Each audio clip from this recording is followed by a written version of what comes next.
Okay, thank you.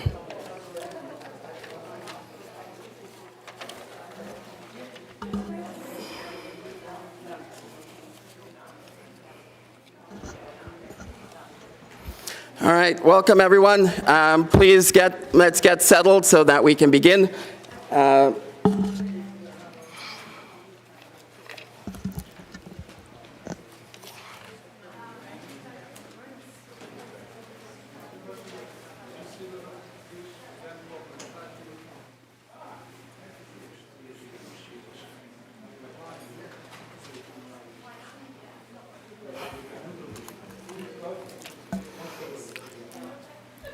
All right, so I'm going to get this going. Welcome, everyone. Members of Congress, honored guests, friends. My name is Ephraim Katsir, and I welcome you to the Sephardic Heritage International 6th Congressional Holocaust Commemoration. We have a hybrid audience today, so we are not only in person on the Hill, but also connecting with participants all over the U.S. and around the world. I would like to begin by thanking our congressional sponsors listed on the program and all members of Congress and staffers who are here today. Our heartfelt appreciation also goes out to our community partners, the generations after. In particular, thank you. This annual commemoration serves to remember the perished, honor survivors, and provide an opportunity to stand against anti-Semitism and hate.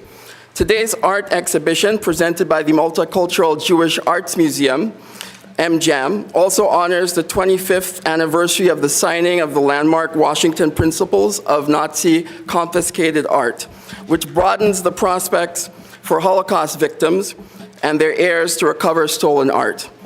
As part of the program, we'll be receiving remarks from Ambassador Stuart Eisenstadt, who, as Undersecretary of State, negotiated the Washington Principles with 44 countries.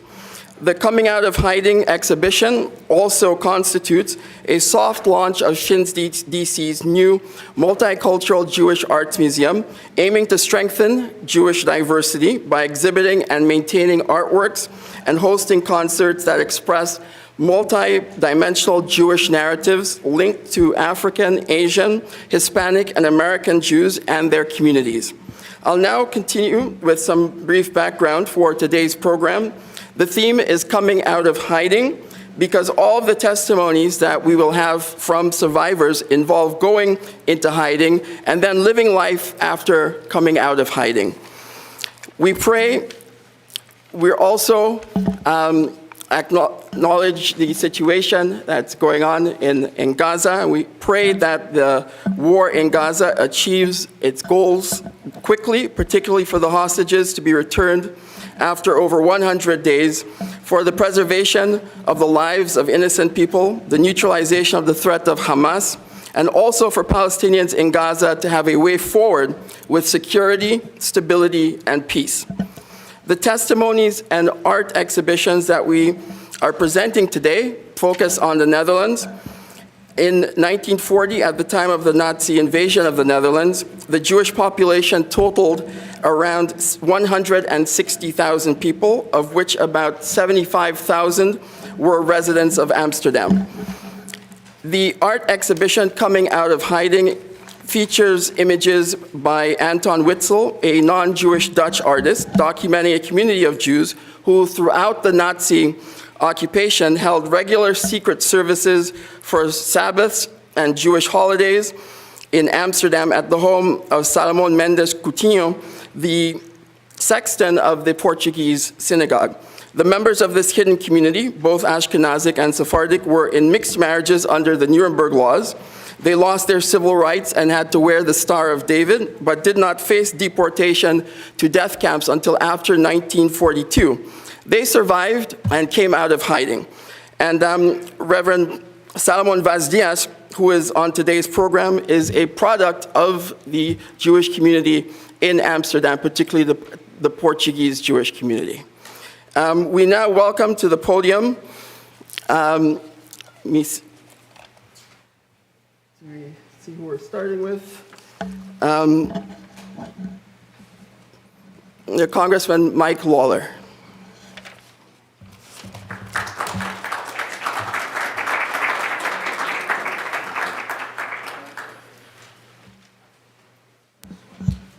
Well, good evening, everyone. It's wonderful to be here with all of you. And I want to thank the Sephardic Heritage International, DC, for pulling us together today. I know some of my colleagues will be coming and going as the evening progresses.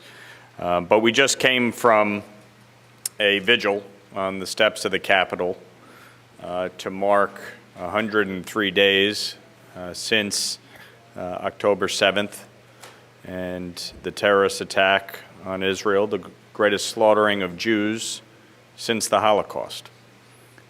And the fact that there are still so many hostages being held, so many families devastated by their absence and their loss. And so this Holocaust Remembrance Day that will be approaching next week serves a special purpose this year, and certainly has greater meaning in light of October 7th. When I was in Israel last year for the 75th anniversary with Speaker McCarthy, we went and looked at the Book of Names and saw the names of over 5 million of the 6 million Jews that were slaughtered during the Holocaust. And it really reminds you how precious and how fragile life truly is, no more so than what occurred on October 7th. In November, I went with Chairman McCall on a congressional delegation visit to Israel. We met with Prime Minister Netanyahu and the leadership in Israel. We met with families of the hostages. We watched a 21-minute video, raw footage of the attacks of October 7th. We watched innocent women, children, babies slaughtered beheaded, burned. The glee with which Hamas terrorists perpetrated the attack. On the video, we heard a phone call intercepted. A young man, maybe around the age of 20, calling home to his parents in Gaza, celebrating the fact that he just slaughtered 10 Jews with his bare hands. His parents praising Allah. He repeated it over and over and over. That is taught. That level of hatred, that anti-Semitic viewpoint is taught. That's why, as a member of Congress and a member of the House Foreign Affairs Committee, I have focused on two fronts. Passing legislation that will ensure peace and prosperity in the Middle East. The special envoy for the Abraham Accords, which is now law. It was passed in the NDAA. I worked with Congressman Richie Torres of the Bronx on that. The President signed it in December. We passed the SHIP Act to hold Iran accountable, the greatest state sponsor of terrorism. They get their funding from the sale of Iranian petroleum. The SHIP Act would crack down on the purchasers of Iranian petroleum, the greatest purchaser of which is China. In addition, I have focused on anti-Semitism. I've introduced two pieces of legislation to combat that here in the United States. The Stop Anti-Semitism on College Campuses Act, which would defund institutions of higher learning that promote and sanction anti-Semitic events on their campuses, as well as the Anti-Semitism Awareness Act, which would require the Department of Education to adopt the IRA working definition and its contemporary examples for all of its discrimination enforcement cases. If we are going to crack down on anti-Semitism, it must start in our universities, where they are teaching our children to hate Jews, to hate Israel. And we must stand with our ally Israel. I will never waver in my support of Israel. People act like 1948 is the first year in history. 1948 is a culmination of a history of Jews being persecuted and slaughtered, and the need for a Jewish state to protect the Jewish people. I will always stand by the right of the Jewish state to exist and the right of the Jewish people to practice their faith. So as we commemorate this Holocaust Remembrance Day, let us never forget, and let us ensure that this never happens again. God bless.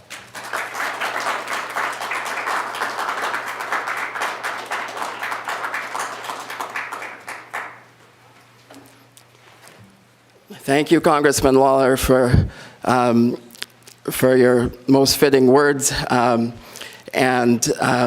We never forget. That's why we're here.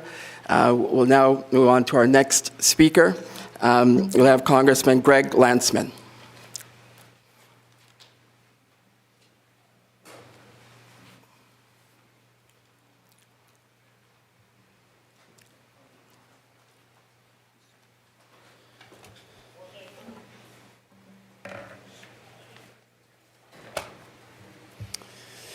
Good evening.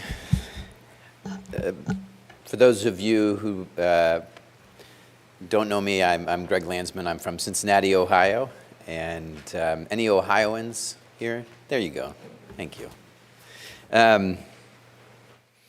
As we approach Holocaust Remembrance Day at the end of this month, and as we stand here today over 100 days since October 7th. I think it's 103 days of Israelis being held hostage and this war with Hamas in Gaza. It is a time for solemn reflection. This reflection revolves around remembering the 6 million Jews that lost their lives during the Holocaust, but also renewing our commitment to the promise of never again. But what does that mean in today's context, in the context in which we are living today?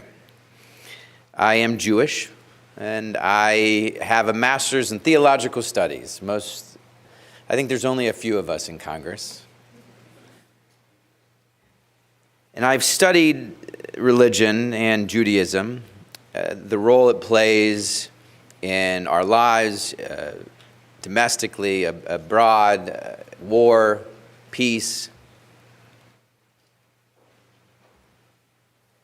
And there's so much to be said about the significance of never again.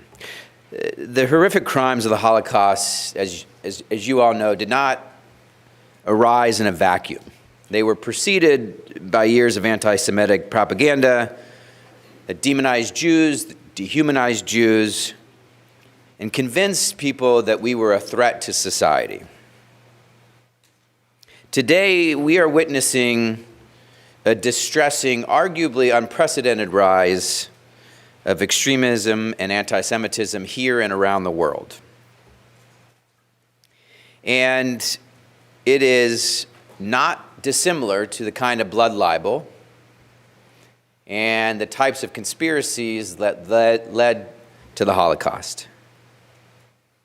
Calls for the end or destruction of Israel, but also, perhaps more dangerously, the conspiracies around genocidal intent and the ascribing of the worst of society to Jews and to Israeli leaders. Yet in these times of tension, we are also building opportunities for togetherness and education. We reflect on our collective duty to speak out against all forms of bigotry and persecution. We know all too well the consequences of others staying silent. Honoring the victims of the Holocaust means having the courage to condemn anti-Semitism and condemn the wrongfulness wherever it occurs. I was in Israel in April and again in August, went through the book of names both times. I thought in the first time I would find maybe one or two Landsmans. It was pages of Landsmans. And I know for me, for them, my children, the incredible responsibility that I have to speak up, to speak out, and perhaps more importantly, to live out the values of our Jewish community. Thank you.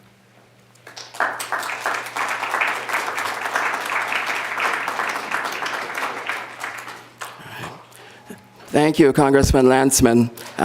We now have remarks from Congressman Josh Gottheimer.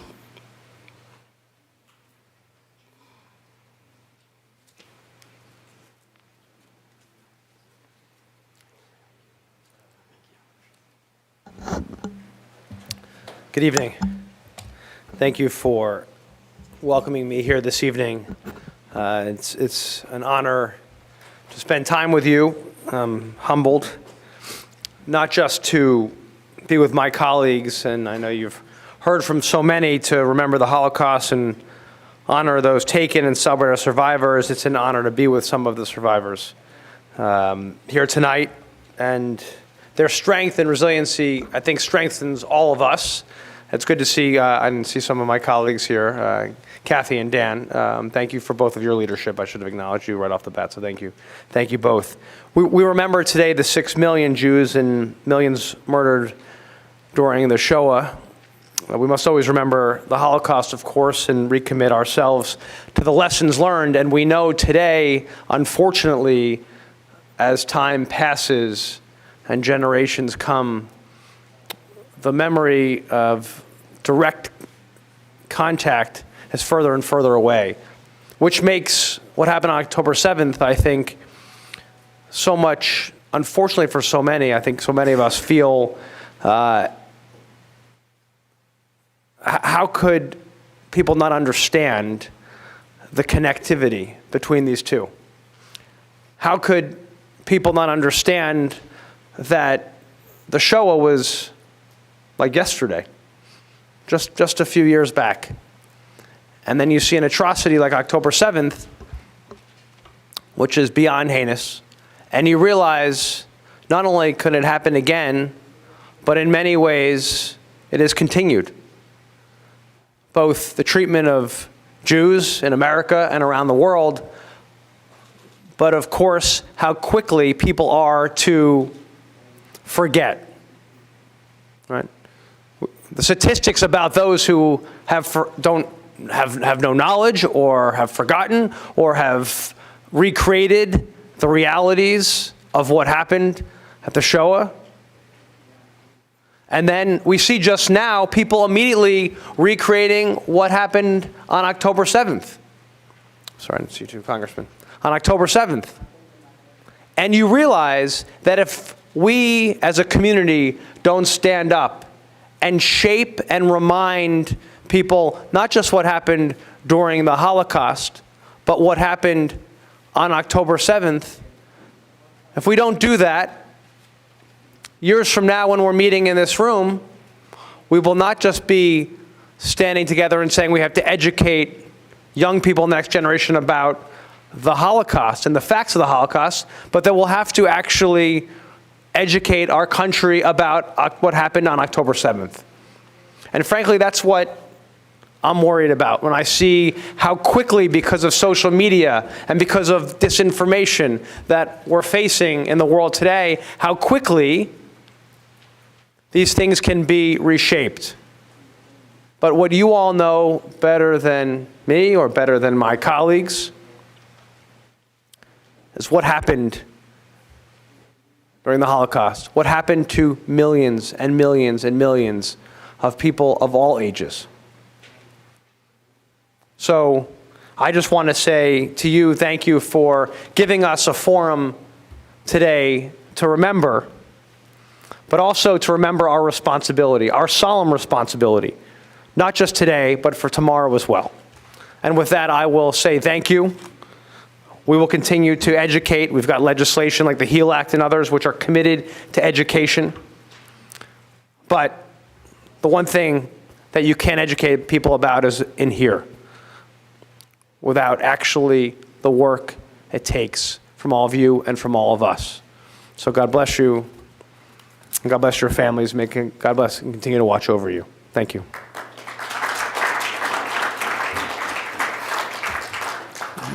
Thank you, Congressman Gottheimer. We now welcome Congressman Daniel Goldman to the podium to share his remarks. Thank you. Thank you very much. Thank you for having us to, I think, what is probably the first of several events to commemorate Holocaust Remembrance Day.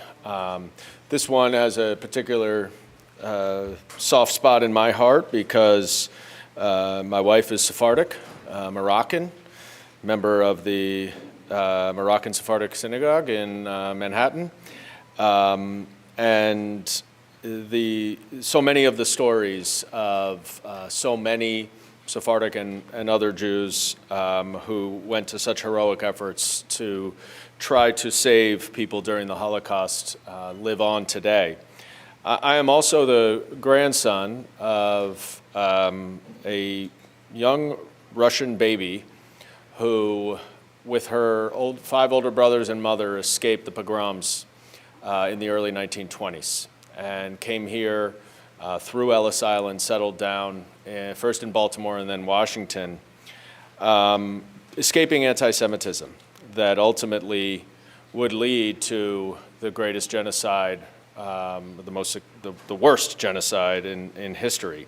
I also have the honor of being a representative of Borough Park in Brooklyn, which has the largest population of Holocaust survivors and their families in this country. When I grew up, from my grandmother, from so many survivors of the Holocaust, I would hear stories. I would hear awful stories, not only about the Holocaust, but about the anti-Semitism that has pervaded this world for our entire history. But it was always history. You know, as an American Jew growing up here, I frankly did not feel a lot of anti-Semitism. But we are all now living the anti-Semitism. We're all now living a new history after October 7th. And it puts in such stark repute how important it is that we do never forget, that we insist on making sure that we are educating all of the people in this country and elsewhere about what happened during the Holocaust. Because what is so striking to me about the surge in anti-Semitism after the worst genocidal attack on Jews since the Holocaust, and instead of coming to the defense of Jews, as we would expect so many of our allies to do, there's been a surge in anti-Semitism. And what is so troubling about it is that it comes so clearly from a lack of understanding, a lack of education, a lack of context, and a lack of perspective.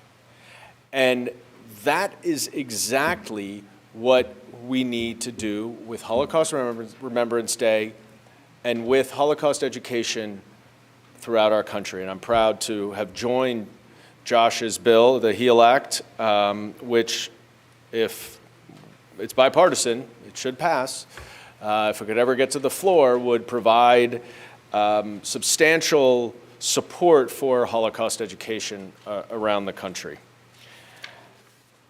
The theme of tonight's event is coming out of hiding, and I was thinking about that a little bit because I have two daughters who wear Jewish star necklaces, and I've had to have conversations with them about whether they should continue to wear them, whether they should hide them.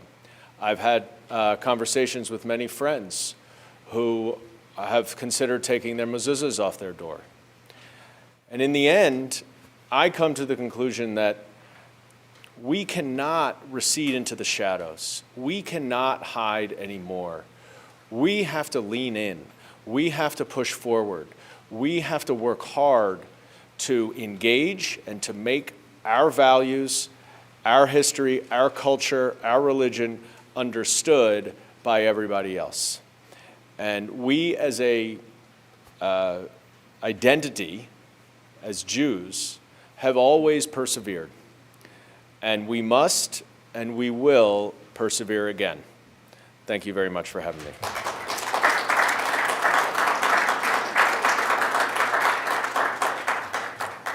Thank you, Congressman Goldman. We're always happy to make a Moroccan-Jewish Sephardic connection.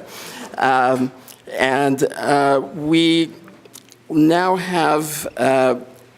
welcome Congresswoman Kathy Manning, who is also the co-chair of the House Bipartisan Task Force for Combating Anti-Semitism, to share our remarks. Good evening. Good evening, everyone. I'm Congresswoman Kathy Manning. I represent North Carolina's 6th District, and it is my privilege to serve as vice-ranking member of the House Foreign Affairs Committee, and I serve on the Middle East Subcommittee. And also, it is my privilege to serve as co-chair of the House Bipartisan Task Force to Combat Anti-Semitism. And I can tell you, I never thought we would have so much work to do when I agreed to take on that task force. I never thought that anti-Semitism would be rising at the rate that it's rising today. But I want to take a moment to first thank the Sephardic Heritage International for organizing this event, for giving us the opportunity to bring survivors together so that we can hear about what they endured, learn from the stories, because those stories are more relevant than ever today. We all know we stand here nearly 79 years after the liberation of Auschwitz. We stand here to remember 6 million innocent Jews, including 1 million children, who were killed by the Nazis and their collaborators. And let's not forget who the collaborators were. They were ordinary people. They were friends, they were neighbors, they were colleagues who stood silently by while the worst genocide in history took place. I think it's very appropriate that this year's commemoration theme is coming out of hiding, a theme to honor survivors who were forced into hiding during the Holocaust and then were not just able but willing to live openly as Jews after the defeat of the Nazis. I want to recognize the immense bravery and resilience of the survivors who came out of hiding and continued to live as Jews, because their ability to live once again as Jews, to share the Jewish faith, to share their ancestry, after enduring the pain of the Holocaust is really extraordinary. Because, as I said, today we are seeing a rise in anti-Semitism that many of us thought would never be possible again. And I have to tell you, I stand here with a heavy heart because I've spent the day meeting with the families, not just of hostages, but the families of girls and young women who have been held captive for 103 days since they were captured on October 7th, which of course is the most infamous day since the Holocaust because of the Hamas terrorist attack, where, as we all now know, thousands of Hamas terrorists invaded Israel, slaughtered, sexually assaulted, mutilated, and burned more than 1,200 people. And hearing these stories reminds us of what happened during the Holocaust. It seems unthinkable that in the light of this horrific attack, we should see an increase in anti-Semitism, but that is exactly what is happening. And we are seeing Jews putting themselves in hiding. We are seeing young Jews who are taking off their Star of David necklaces, who are changing the names on their Uber app so that drivers won't see Jewish last names. And I'm hearing from college students who are afraid to go on birthright trips unless they're promised that no pictures will be shown of them on those trips because they're afraid when they go back to school, they will be ostracized. When I was home this last weekend, I was hearing about the harassment of middle school students who are being taunted with Holocaust jokes. As we look for explanations, we need to understand that so many people today, 60% of young people, don't know about the Holocaust. They don't know what happened. And I have to tell you, sadly, many of my colleagues don't understand what anti-Semitism is or why we should be concerned about it. But we all know that anti-Semitism is a centuries-old shape-shifting evil that blames the Jews for whatever the evils of society are. And when anti-Semitism takes root, the consequences are deadly, not just for the Jews, but for everyone in society.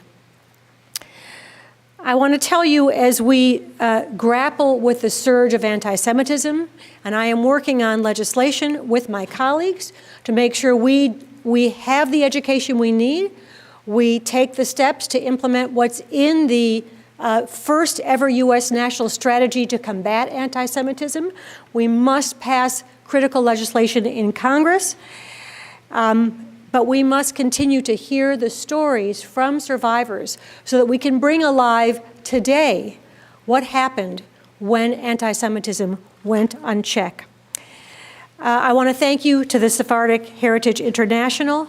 I want to tell you how important this ceremony is and pledge to you that I will continue to do everything I can in Congress to make sure that never again has real meaning. Thank you all.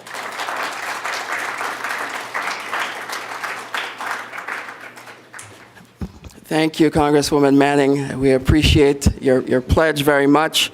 We will now hear from Congresswoman Debbie Wasserman Schultz, who is the founder and co-chair of the Interparliamentary Task Force to Combat Online Anti-Semitism.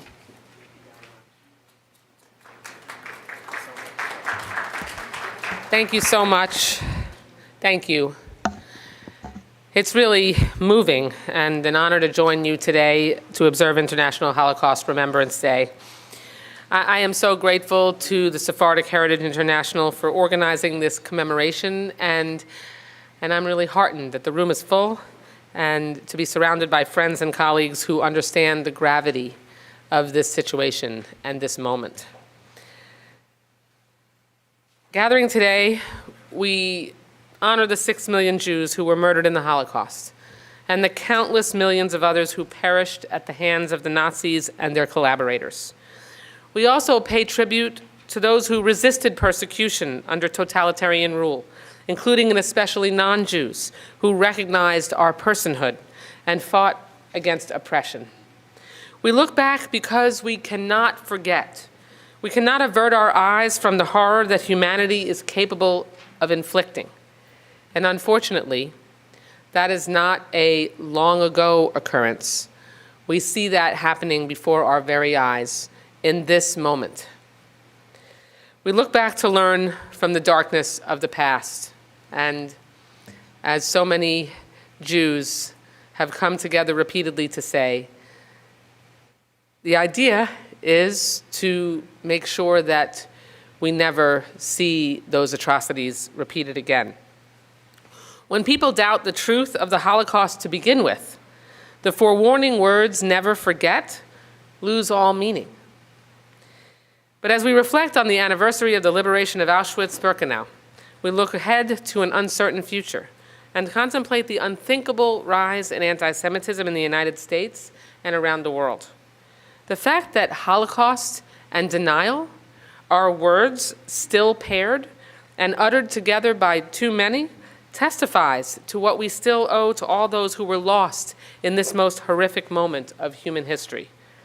Now, with the global Jewish community reeling from the deadliest, most sickening attack since World War II, and under siege from a wave of hatred, we must, and we have, spring into action.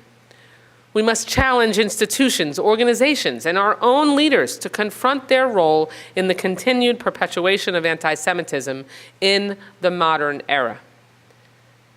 We must take ambitious actions to end Holocaust denial through education. The growing ignorance surrounding the Holocaust and unchecked anti-Semitism among younger people is jaw-dropping, and the avalanche of rabid anti-Semitism masked with activist slogans is reprehensible. We owe it to those who paid the ultimate price to inoculate one another from bigotry and salt the soil where it flourishes. It is very fitting that this event's theme is coming out of hiding. As anti-Semitic incidents are on the rise, an AJC survey found that in 2022, 23% of Jews, as my colleague Kathy Manning mentioned, avoided publicly wearing or displaying items that embraced their Judaism out of fear of being the target of an anti-Semitic attack. It is unacceptable that the Jewish community has to fear for our safety if we want to wear the Star of David or a kippah. Countering this hate requires efforts both in person and online, where hate has gone unchecked, racing virally around the internet for too long. As a founder of the Interparliamentary Task Force to Combat Online Antisemitism, I'm proud to lead efforts to disrupt the endless proliferation of hate on social media, the effects of which we see at our schools, on our streets, and in our most prestigious institutions. The Holocaust did not begin with the gas chambers. It began in the public square, with dehumanization and conspiracy breeding double standards and second-class citizenship. Now our public square is online, and many of us watch helplessly as thread after thread is contaminated with Jew hatred. We must also embrace Jewish history and celebrate the contributions of the Jewish people to the United States and the world, and we must celebrate each other, because our very presence here today is a miracle. And that's why we must band together and embrace real solutions. We do that by speaking with one voice, in partnership with Jews and non-Jews alike, to reject the resurrection of anti-Semitism and embrace truth and honor our collective memory. We cannot accept the denial or reversion of the Holocaust, which Elie Wiesel pointedly called a double killing. We cannot abide public figures, politicians, or parties parroting anti-Semitic tropes and conspiracies that we know from history result in the death and harm of Jews. And we cannot afford legitimacy to those who blame the Jews for their own destruction or who draw false equivalence between the Jewish community's defenders and attackers. The scale of the challenge that we face is unprecedented, but I am grateful to have partners who share my and our dedication to securing the dignity and rights of the Jewish people and ending the scourge of anti-Semitism. I know that together today we will reclaim some measure of justice for the millions who died in the name of hatred. Thank you so much for letting me be a part of that. Thank you.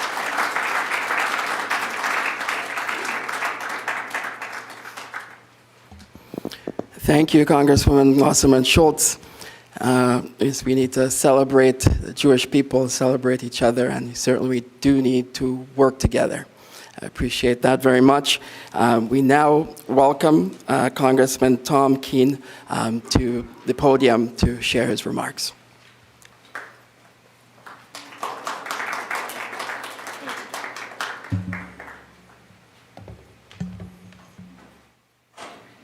Thank you for the opportunity to join you today as we gather to recognize Holocaust Remembrance Day. The Holocaust was one of the darkest chapters in human history, when man committed unspeakable crimes against his neighbor.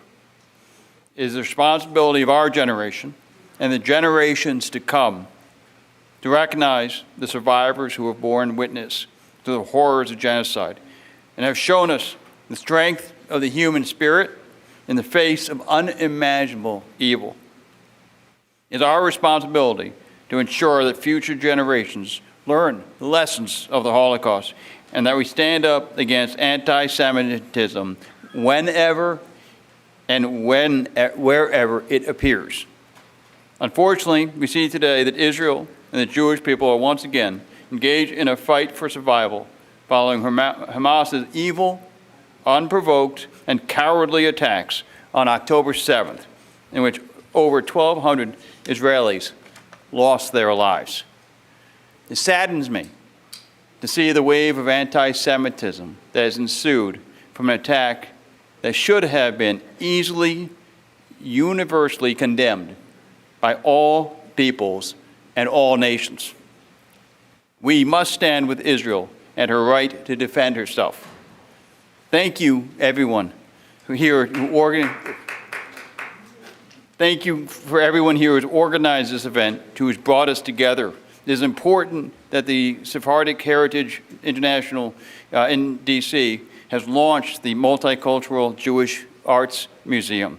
The theme of this event, Coming Out of Hiding, truly has new meaning as Jewish and Israeli people come under attack across the globe. We must stand together and hold to the promise of never again. Thank you.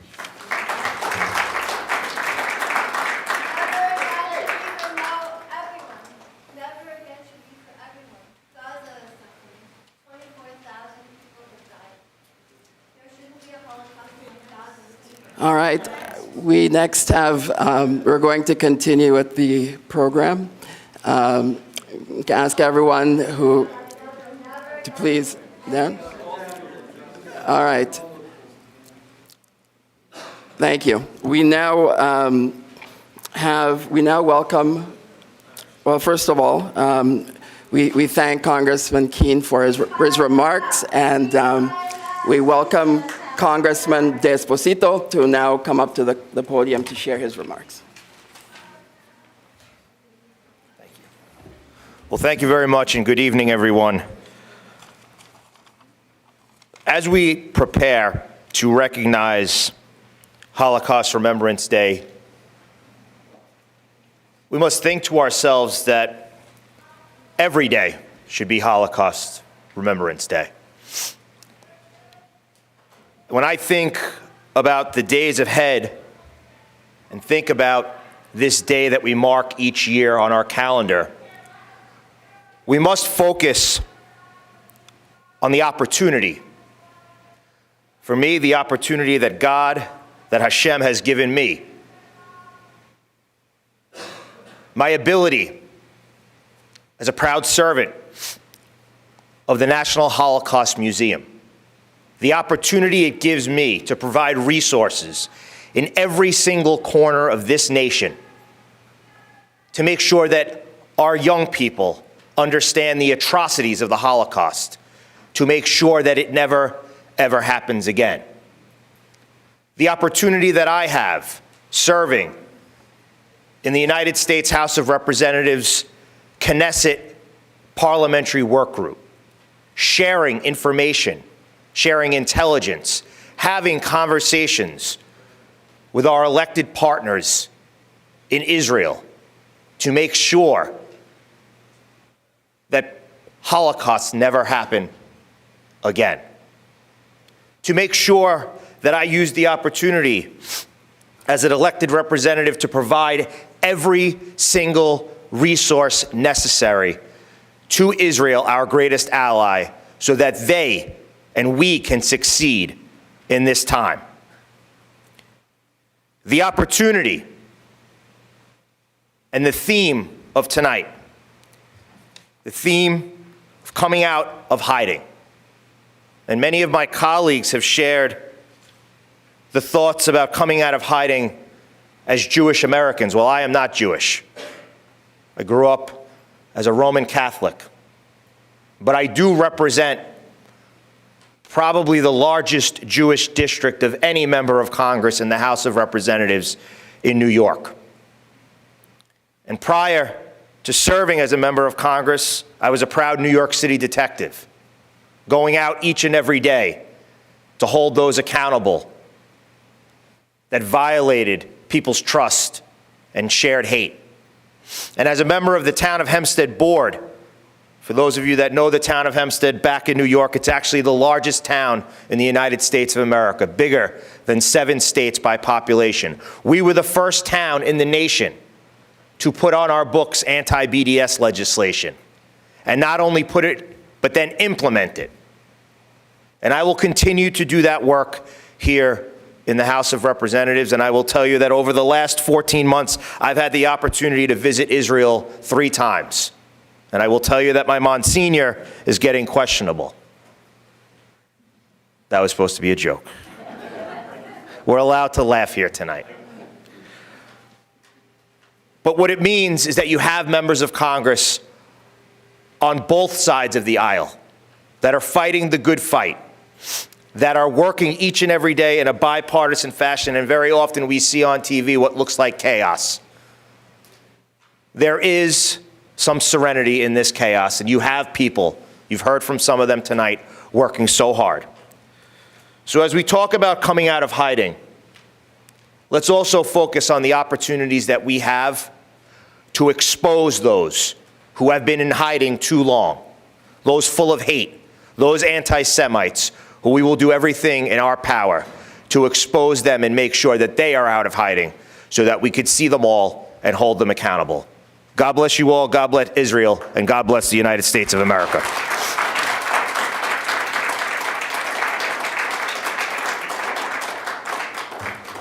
God bless you all. God bless the United States of America. God bless Israel. Thank you. We are grateful to have members of Congress on both sides of the aisle who are fighting the good fight, as the congressman said, who are allies to the Jewish people and to Israel. Now I have a video for you.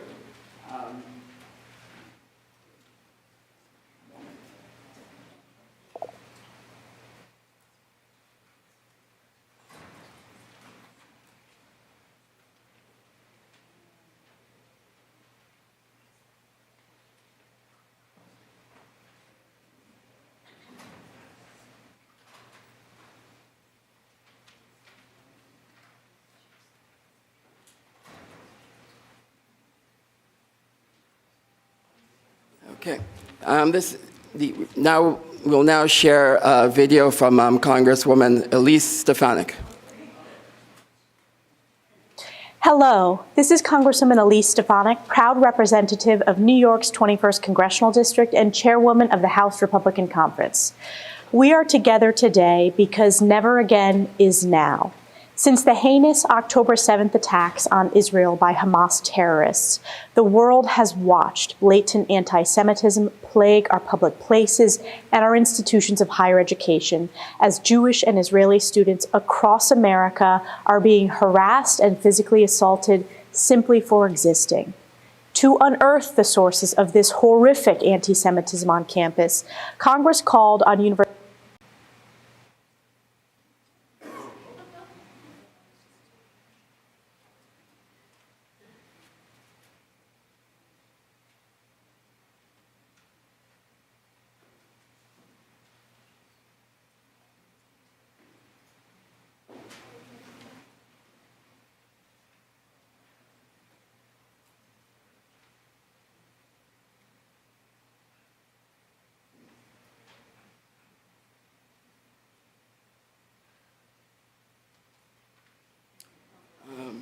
Mark, maybe you might be able to help me with this.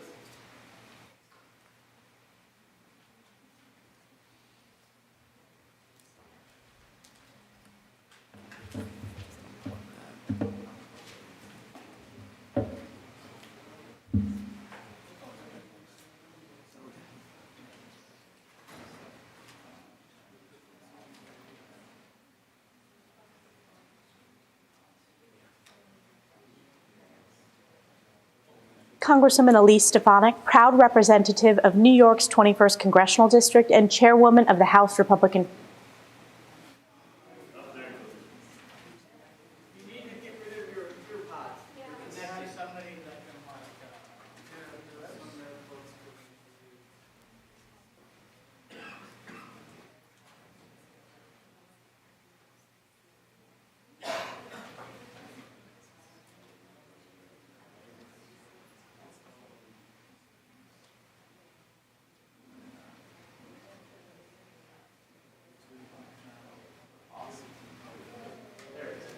Education as Jewish and Israeli students across America are being harassed and physically assaulted simply for existing. To unearth the sources of this horrific anti-Semitism on campus, Congress called on university presidents to testify at a now infamous hearing where the world witnessed the morally bankrupt testimonies from the presidents of America's most elite universities. Over 1 billion people have now watched the dehumanizing testimony of the treatment of the Jewish community on Harvard's campus, on Penn's campus, and MIT's campus. While the presidents of Penn and Harvard were forced to resign, the work to achieve accountability is just beginning. In fact, new data from the ADL shows that since October 7th, anti-Semitic incidents have increased 360.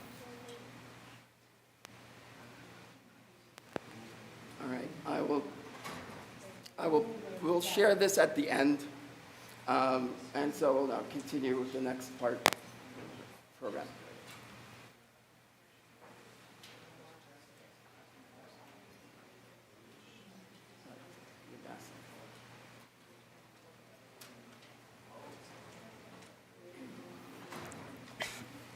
And now I would like to call His Excellency Francisco Antônio Duarte Lopes, thank you, Ambassador Duarte Lopes. Every Portuguese ambassador I've worked with so far has had one of our Sephardic family names, and you're included in that. So, let's go ahead, please.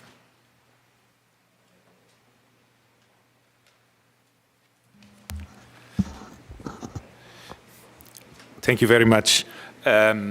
And yes, Lopez is a very common, also a very common Sephardic name. Yes, that's right. Well, I'm honored to be here. And I thank very much the invitation to this Holocaust Remembrance Day event by the Sephardic Heritage International here in DC.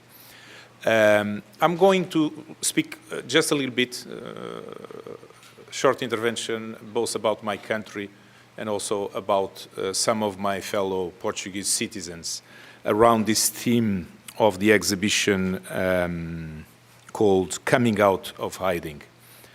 The Jewish community is linked to the 9 centuries of Portuguese history since the nation started, since the beginning until nowadays. And I'm from a part of the country in the interior and next to the border with Spain, where one of the most important figures, probably the most important figure of my hometown, is a man called João Rodrigues, who was a medical doctor and who lived between the 15th and the 16th century, who was born in my hometown, and who was by then one of the most important medical doctors around Europe. But precisely in this period of time, between the end of the 15th century and the beginning of the 16th century, Portugal, who had been until then very open society, very proud of the different communities that made up our country, our nation, decided, following what had happened before in Spain, to also to expel their Jewish and Muslim communities by then.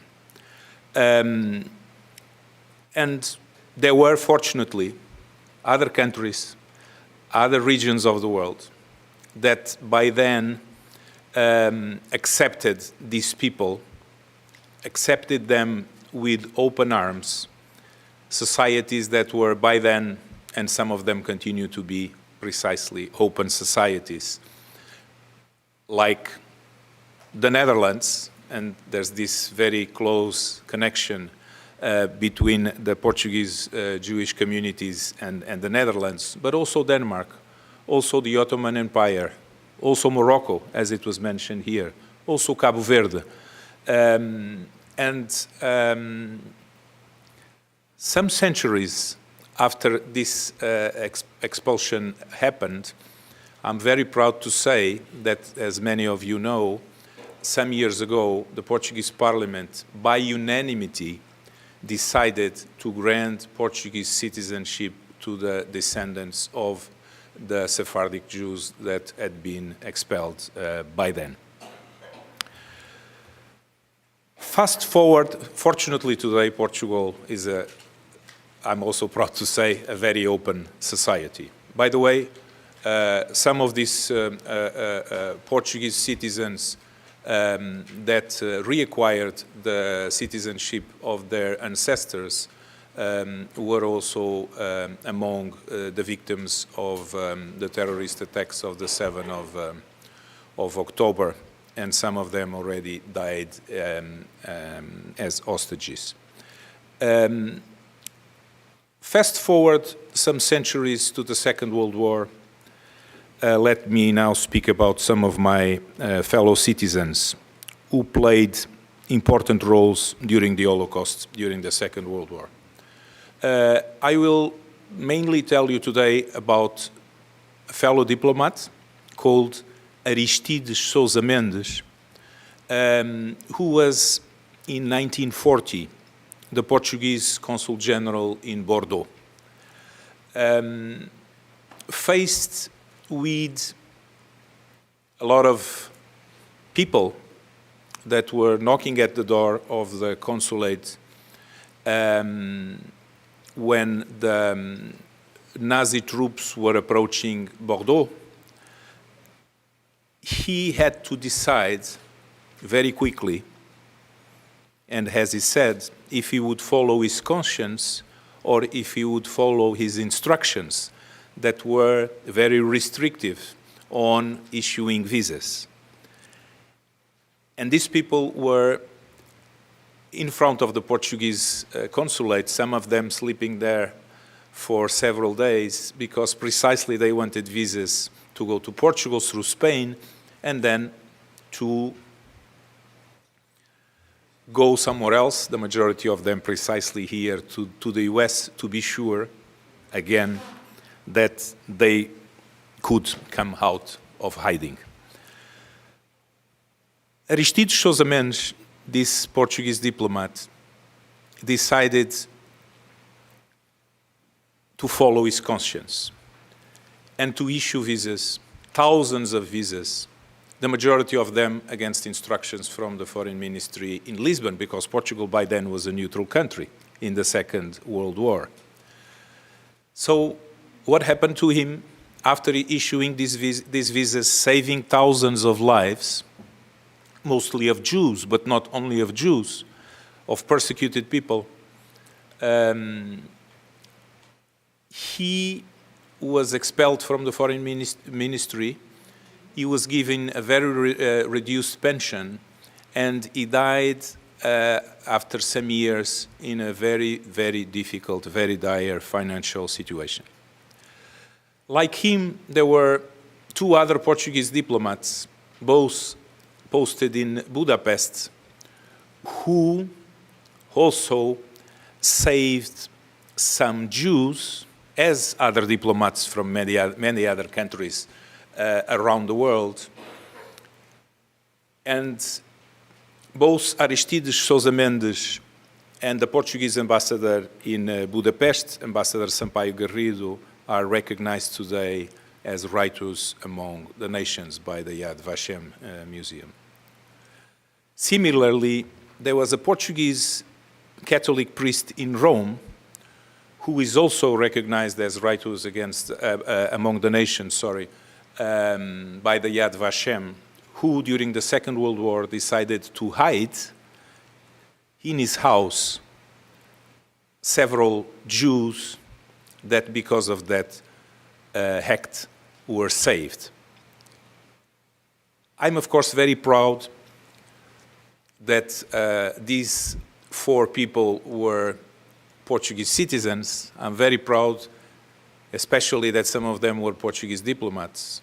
But I have to say, honestly and humbly, that I don't know if nowadays, faced with this difficult choice between conscience and instructions, between conscience and the formal duties, if I would be able to behave as nobly as they did.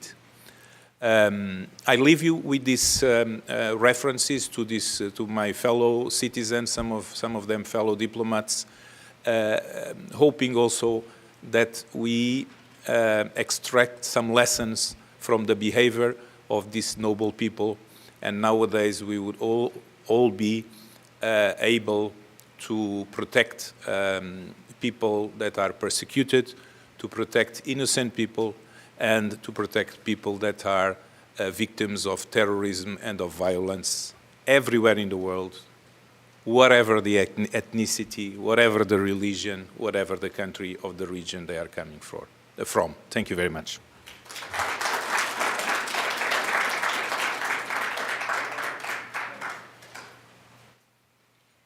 Thank you very much, Ambassador Duarte Lopes. Thank you for the most fitting remarks. Muito obrigada.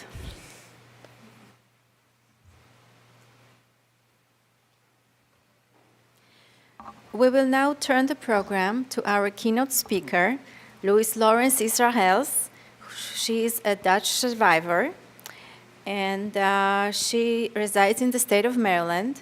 She is committed to Holocaust education as a volunteer for the United States Holocaust Memorial Museum, and she's also the board member of the Generations After. Thank you.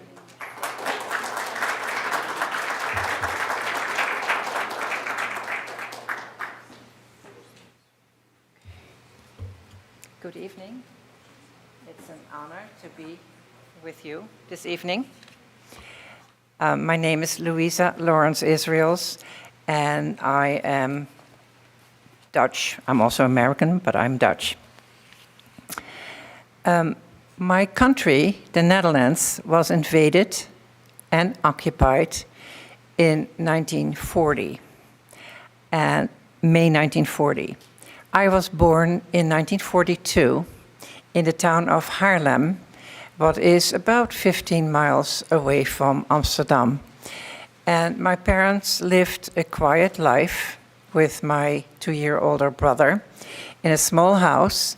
Their big life that they had before the Nazis invaded the Netherlands became smaller and smaller because more and more restrictions came to Jewish families and to Jews. And I had, of course, no idea what was going on, and neither really did my brother. When I was 6 months old, things changed drastically for Jews in the Netherlands. We got orders to move from the town of Haarlem to Amsterdam. The Nazis had gotten the trains ready for deportations of Dutch Jews to the death camps in Poland. And also, Jews above the age of 6 were ordered to wear bright yellow stars with the word Jood, what means Jew, in the middle of it. My brother and I did not wear a star because we did not have that age, but my parents most certainly did. And when the orders came to move to Amsterdam, my parents realized that we could not live in the open anymore. It was just too dangerous. My father had some really good friends who had joined the Dutch resistance, the underground. And he could trust them, but it was a very special thing during that time because you could have been friends with your neighbors and your neighbors could have turned collaborator. But with the help of these heroes, these trusted friends, my father was able to find a hiding place for our family. My father, my mother, my mom's best friend, who was a neighbor across the street in the town of Haarlem, who stayed with us, and my brother and myself. The hiding place was a storage attic right in the middle of the city, and fortunately it was across the street from the main park in Amsterdam, the Vondelpark. What meant that my father, it was easier for my father to leave the hiding place, and he would have to, because we needed food, we needed medicine, and whatever else we needed, what he used to get after curfew, through his trusted friends. Now, I need to go back to his friends, part of the underground. They were true heroes. They knew that helping a Jewish family could mean death to them, or beatings, or thrown in jail, or sent to a concentration camp. It was so forbidden by the Nazis for anybody to help Jews. They stood up and decided it was important to help somebody in need. So they risked their lives, they knew exactly what they were doing, and a lot of them were killed and or sent to a camp and never came back, but they helped us anyway. So by not having neighbors across the street, my father was able to sneak out at night and contact his friends and try to get as much of the list that they had made up during the day of what we needed. I have a picture of the row house in Amsterdam, and we were all the way on the top. It was a true storage attic, and my parents really had to figure out what to take in. what we could need. They had no idea when we went in if it was going to be for a week, a month, a year, and it happened to be for 2.5 years. So they took mattresses for the adults, and my brother, my 2-year-old brother, and a crib for me. I was only 6 months old. There was a table and chair stored in the attic, and there was a cupboard with some utensils. There was no kitchen. There was no bathroom with a shower or a tub. There was a small toilet, and the toilet did have a small sink with cold running water. So my mom decided to bring in a camping stove, some oil lamps, because if there was anything to cook, it had to be done on something, so that was done on a camping stove. I'm sure they also boiled diapers, because of course I was still in diapers, on that camping stove. They took some utensils, and they took as many warm clothing and blankets as they could get through people from the resistance, from the underground. My father was smart. He figured out I have 2 children, and how we're going to keep those children busy. And he took a lot of scrap paper and color pencils and crayons. And I was crawling around in the beginning, and I saw that my father and my mother and my brother and my mom's friend were sitting around the table, and they looked like they were having a decent time, and I wanted to join them. Mom and her friend were always sewing something. The children were growing, and they had to mend their clothes, and they used blankets to make coats or robes for us to keep us warm in the winter, because it was really very cold living there. It's not very well insulated. They played games with us. It was like a form of homeschooling. They taught us colors. They taught us small words. They taught us easy arithmetic. And it was a form of actually homeschooling that they did with us. Since we didn't really do anything else, there were no newspapers, there were no books, there were no toys. Of course, there was no television at that time. There was no radio. There was nothing except for these pieces of paper and the crayons or the color pencils. When we were liberated, I was almost 3, and I could read, because that's all we did. We were taught. We were homeschooled. My father and my mother gave my brother and myself the biggest gift that you can give your children. They never talked to us about the outside world. They were worried. They were worried about their parents. They were worried about their siblings, other relatives, their friends. They had no idea where anybody was, or if they were already deported. But they never talked about their fears with their children. So we didn't know what was going on, and we actually thought that everybody lived in an attic and was most of the time hungry and was cold in the winter, because we didn't know the difference. And that's what they wanted for us. When just before my 2nd birthday, my father had found out from his friends that the Allied Army, the British, the Americans, the Canadians, there was a Jewish brigade from Palestine. Israel didn't exist at that time. And some other people, some free Poles, some free Russians, had joined the Allied Army, and they landed in Normandy in June 1944. He wanted to commemorate that day. It was so important because it was a day, he always said afterwards, that gave him hope, because they had no idea. Every day was scary, and there were a couple of scary moments, but I don't have a couple of hours time to stand here and tell you. But there was a time that my father was followed, and we had, through the underground, fake identity papers. So my name, all during the time of hiding, was actually Maria, and I had no idea that I was Louisa Israels. Everything to keep us safe. But my father wanted to celebrate his new hope, because he thought if the Allied Army has landed, then maybe there will be, we won't have to be in hiding much longer. So they decided to celebrate my 2nd birthday, and it's not so easy to organize a birthday. in hiding.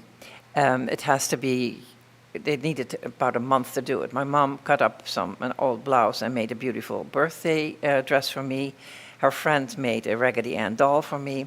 And my brother, who had been, he was 2 years old when we went into hiding, and he had been allowed to take one toy.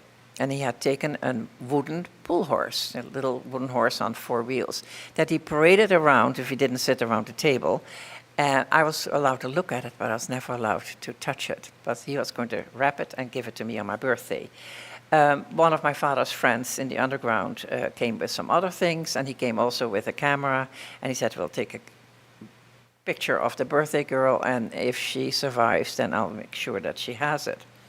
So I have that picture, and I'm going to share it with you, but I also want to tell you that my best present was actually my brother's pull horse. I thought, finally, it's mine, and he told me, I want it back tonight. You can only have it for the day. The picture that I'm going to show you is a tribute to my parents.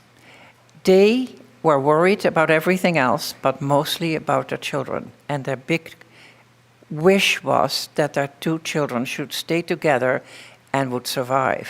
So I think that they pretty much succeeded, and what you're going to see is a tribute to them, because you see a perfectly normal girl, 2-year-old girl, that I've been in hiding, I had no idea about. I'm a happy little child. So my parents really succeeded in trying to give their children a happy time. My father was right. After the landing of the Allied Army in Normandy, after the terrible fighting and the life that the army lost, because the Nazis weren't overly happy, of course, not happy at all, that they were going to be pushed back and that they were being fought against. So they landed in June, and in September 1944, they had already liberated northern France and Paris, and then they came into western Belgium, and they went over the border into the Netherlands in September 1944. And something strange happened. We had the earliest onset of a very severe winter, and the 3 rivers, the 3 rivers separate the northern part and the southern part of the Netherlands, and they were frozen, and they didn't have the right equipment to cross the rivers. So they decided to leave the Canadian Army camped by the rivers in that cold, and they were going to go on, the rest of the army was going to go on to liberate eastern Belgium and then go into Germany. So the southern part of Holland was liberated, and people were dancing in the streets, so happy that they were finally free. But we had 8 more months of a very severe winter and a Nazi occupation. We were extremely cold. In the winter, we had lost electricity, and we were hungry. Actually, that time is in the Netherlands called the hunger winter, because not just people in hiding were hungry, but so were Dutch people. But for them, it was a little easier to do clandestine kill livestock in farms that they could cook, or chop down trees so they could burn the wood in their fireplaces or stoves.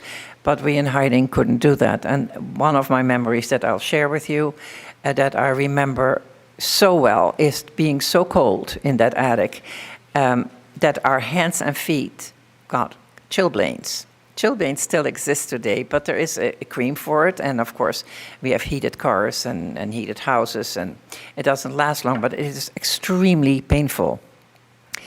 My father remembered that the farmers that had to feed their livestock in the 30s had chilblains, but they knew exactly what to do.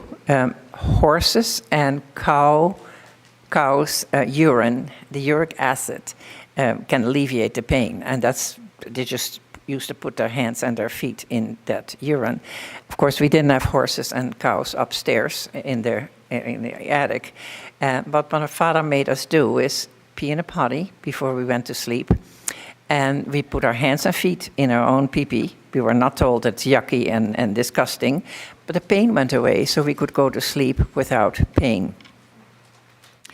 That's one of the memories. I don't have much time left to give you some more. But then came May 5th, 1945 for Amsterdam. It was done in sections, the liberation, but then Amsterdam was liberated. And my father looked back at us and he said, I heard so much noise on the street. We had a little dormer window in that attic, and he kind of pulled a chair up to the window and he opened the window and looked out.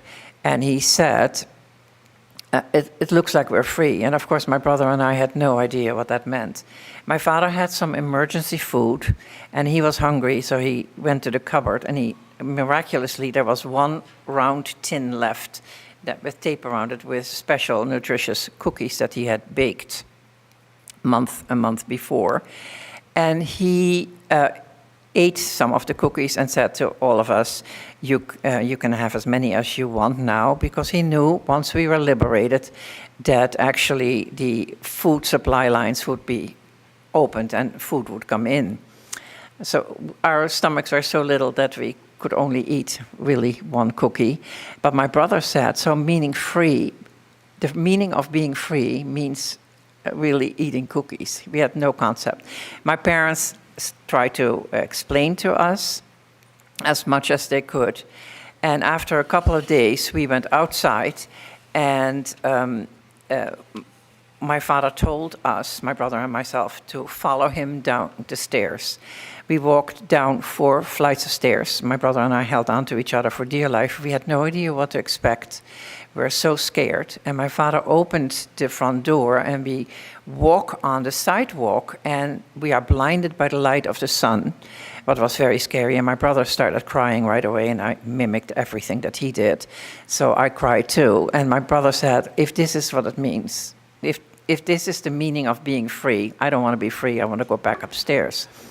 My parents had no idea still what happened to any of their relatives or friends, but they realized that they had succeeded in keeping their children free, were beside themselves, that the kids didn't want to be free.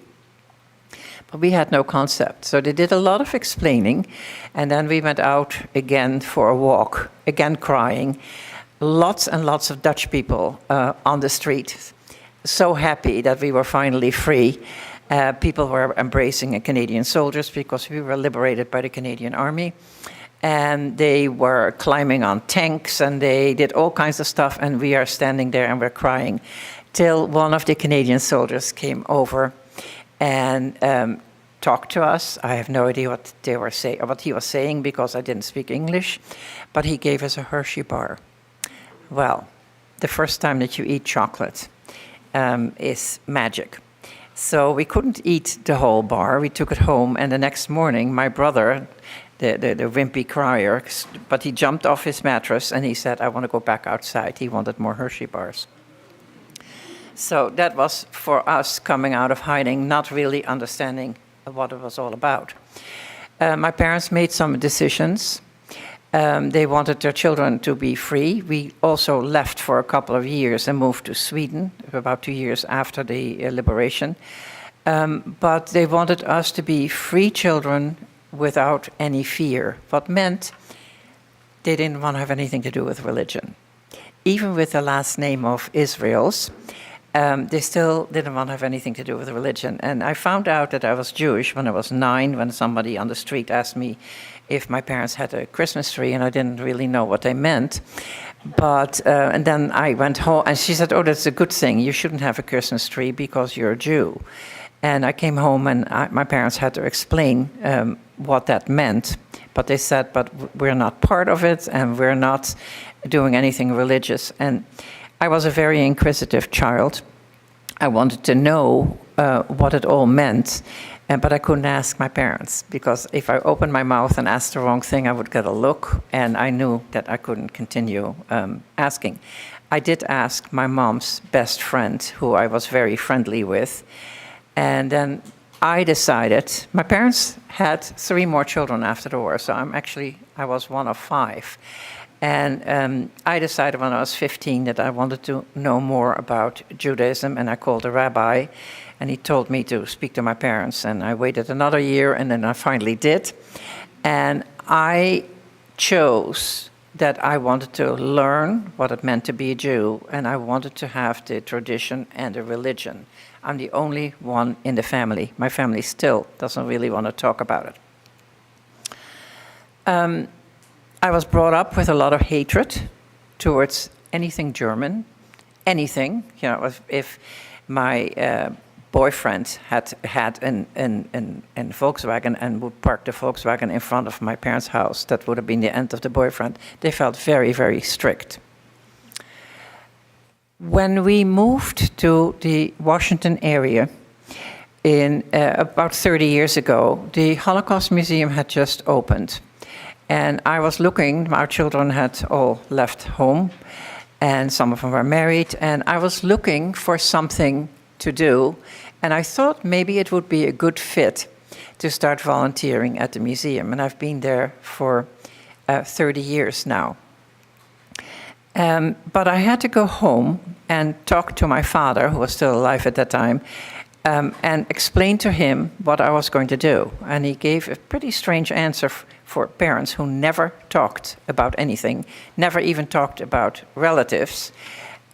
He said, you need to start speaking, because if you don't, there will come a time that people are going to say, it never happened. So I haven't really stopped since for 30 years. This is very compact, what I'm telling you now. I usually go into more details, but like I said, we're a little time constrained. Why am I really doing it, besides my father's wish that I should? I'm also doing it because I realize that if people hear from a survivor, there's less chance that that person that hears will ever say it never happened. And they will go against people that say it never happened. They're making that up because they will say, I heard it from somebody who was there. So I know it did happen. During the Holocaust, approximately, I say approximately because we still get new numbers in, 12 million people were murdered. Out of the 12 million people, there were 6 million Jews. And out of those 6 million Jews, there were 1.5 million innocent Jewish children who were murdered because they were Jews. And people let it happen. People just were indifferent, they were brainwashed, and they let it happen. We cannot let that continue. Genocide never stopped. You would think if you learn about the Holocaust, the world would know and they would stop. But genocide never stopped. In the late 70s, genocide in Cambodia, 1992, Bosnia, 1994, Rwanda. Then this new century that we're already a quarter into, horrible genocide in African countries, especially in Darfur. We have now the Rohingya people in Burma or Myanmar, and we have Uyghurs in China. And look what is happening in the Middle East. People are being persecuted because they're different. We need to respect everybody. It doesn't matter what the color of your skin is, it doesn't matter what your religion is, it doesn't matter what your language is, and it doesn't matter how you dress, and so many more. We should respect everybody, and then we wouldn't have genocide. And think for ourselves. Yes, the big slogan is never again, but if you think about it, never again are just 2 words that don't mean anything unless we do something about it. We need to think about never again, and we need to have the courage that the heroes had that stood up to help us, and that heroes have today that help other people. We need to stand up and say we cannot tolerate this anymore. And it all comes with education. And I'm really sorry, I'm going to cut this off because I know that there are more speakers. And I'm very grateful that you listened to me. And I also want you to know that, especially during this time of year, I commemorate over 70 relatives, more than 70 relatives, that I never had a chance to know because they were murdered before I came out of hiding. Thank you very much.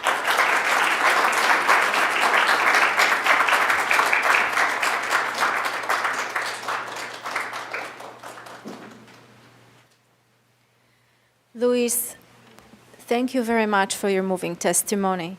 We do appreciate your inspiring words at the end of your remarks. Thank you.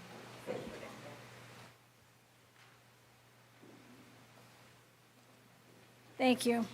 It is my pleasure and honor to introduce the children of Harry Marin, who will speak on his behalf.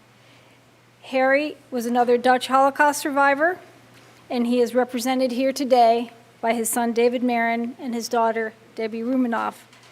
Harry will be joining us from Indianapolis, Indiana, via the live stream. Thank you.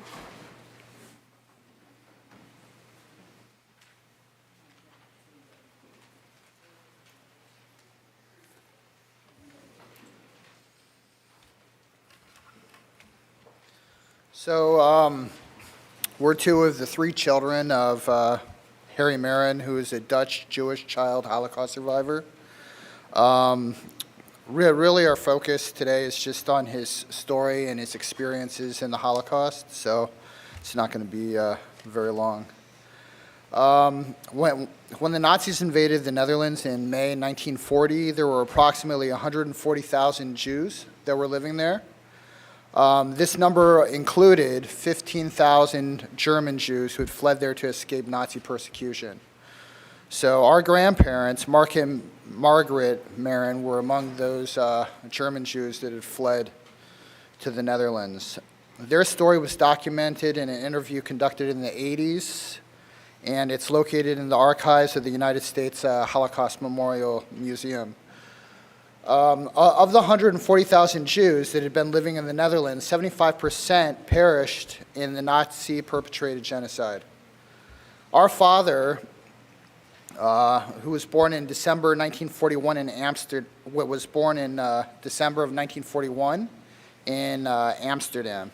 As the Nazis began registering the Jews, his parents arranged for a non-Jewish woman to hide our father at 307 Nassaukade near the Single Canal in Amsterdam. So that was our father in hiding. Soon afterwards, our grandparents also went into hiding, moving from place to place. Towards the end of the war, they found refuge with a family in Bruggen-Waterland in the Dutch countryside, with whom they remained in contact for many decades after the war.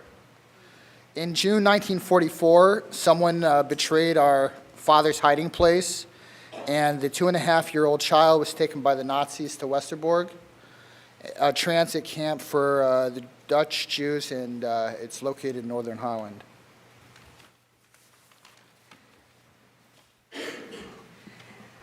Because our grandfather had taken great pains to create a false identity for our father under the alias Janneman, his background and his real name were unknown to the Nazis. Westerbork included 52 children with unknown identities. The Nazis called them unbekannte Kinder, unknown children. There's actually a book about them and a movie, the book by Daphne Meyer and the film by Annette Apon. Unfortunately for most of us in the room, both are in Dutch. The movie has English subtitles. The movie does have English subtitles, and there is actually someone, from what I understand, in Cincinnati, which is where I currently live, who has translated the book, and I believe on my phone we do have a copy of it. In September 13th, 1944, the unknown children were transported out of Westerbork on the very last train to leave. They were transported exactly 10 days after Anne Frank left to go to Auschwitz. Their train, according to the Nazi records, was also destined for Auschwitz. However, through an act of God, it was diverted to Bergen-Belsen. A 9-month-old baby, however, perished during that train ride. 1 month after their arrival in Bergen-Belsen, the remaining 51 unknown children were transported to Theresienstadt. There is where they remained for the rest of the time until Theresienstadt was finally liberated by the Soviet Army in May 9th of 1945. Following the war, our grandparents came out of hiding and began searching for our father. Miraculously, they found him and they were reunited in Eindhoven. Our 3-year-old father at the time was suffering from typhus. The family stayed in Amsterdam until 1951 and continued living as Jews. At that point, they emigrated to the United States out of growing fear that Europe was being basically the Soviet aggression in Eastern Europe. The Holocaust was devastating to our family. All of my father's grandparents, 2 of his aunts, 2 of his uncles, all perished in Auschwitz and in Sobibor. Our grandparents never really discussed the war. They never really discussed what happened before the war. They were ashamed. They were honestly very much disgusted and embarrassed. And until we were almost 20 years old, we believed that our grandmother was born in Rotterdam in Holland. In reality, we learned she wasn't born there. She was born in Dusseldorf, Germany. After our grandparents had passed away, when we were in our 30s, possibly 40s, I don't know, we're getting a little old, we learned that in reality, both families, our grandmother's family and our grandfather's family, had emigrated at a certain point in time from Poland to escape the Russian pogroms and moved across and ended up in Holland. We grew up knowing that our father had survived the war. We grew up knowing that he came from Holland, and that's all we knew until we were older. Thanks. Thank you very much. Thanks for having us.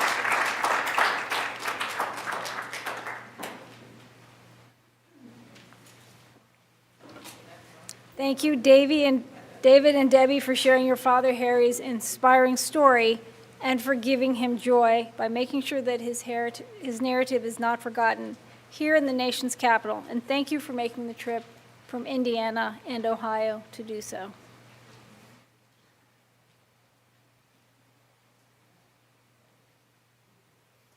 All right, thank you. We will now light candles for all those who perished in the Holocaust and for survivors who are no longer with us.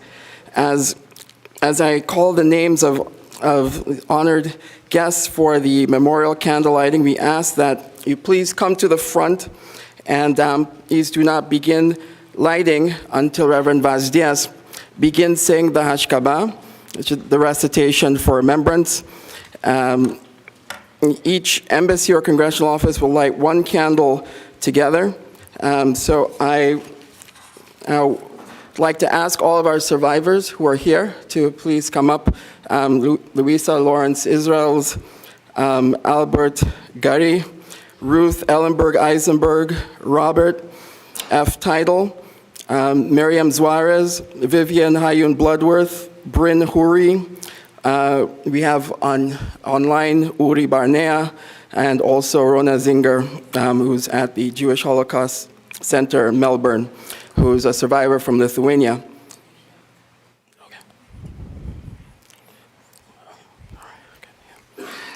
We'd also like to ask His Excellency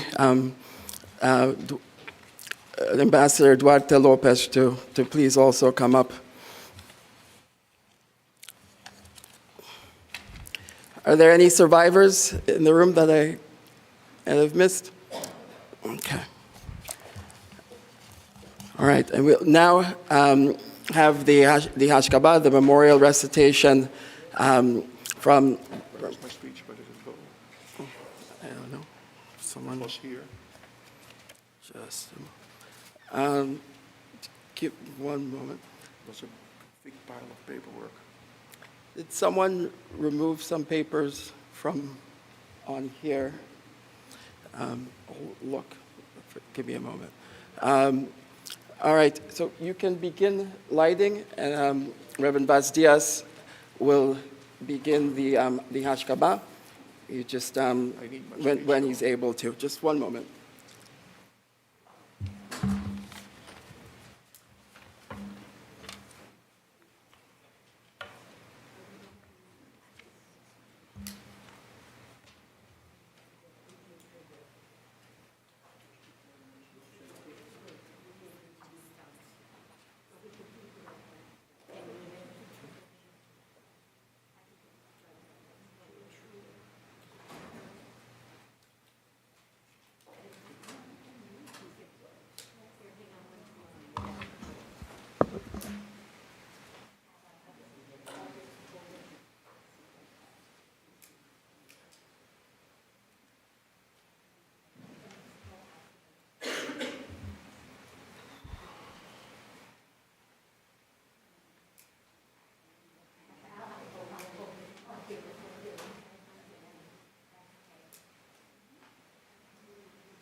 Where's my speech?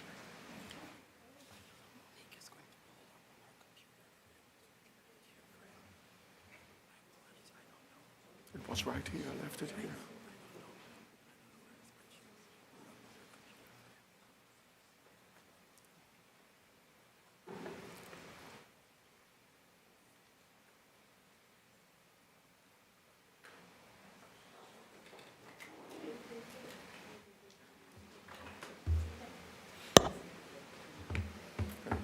Okay.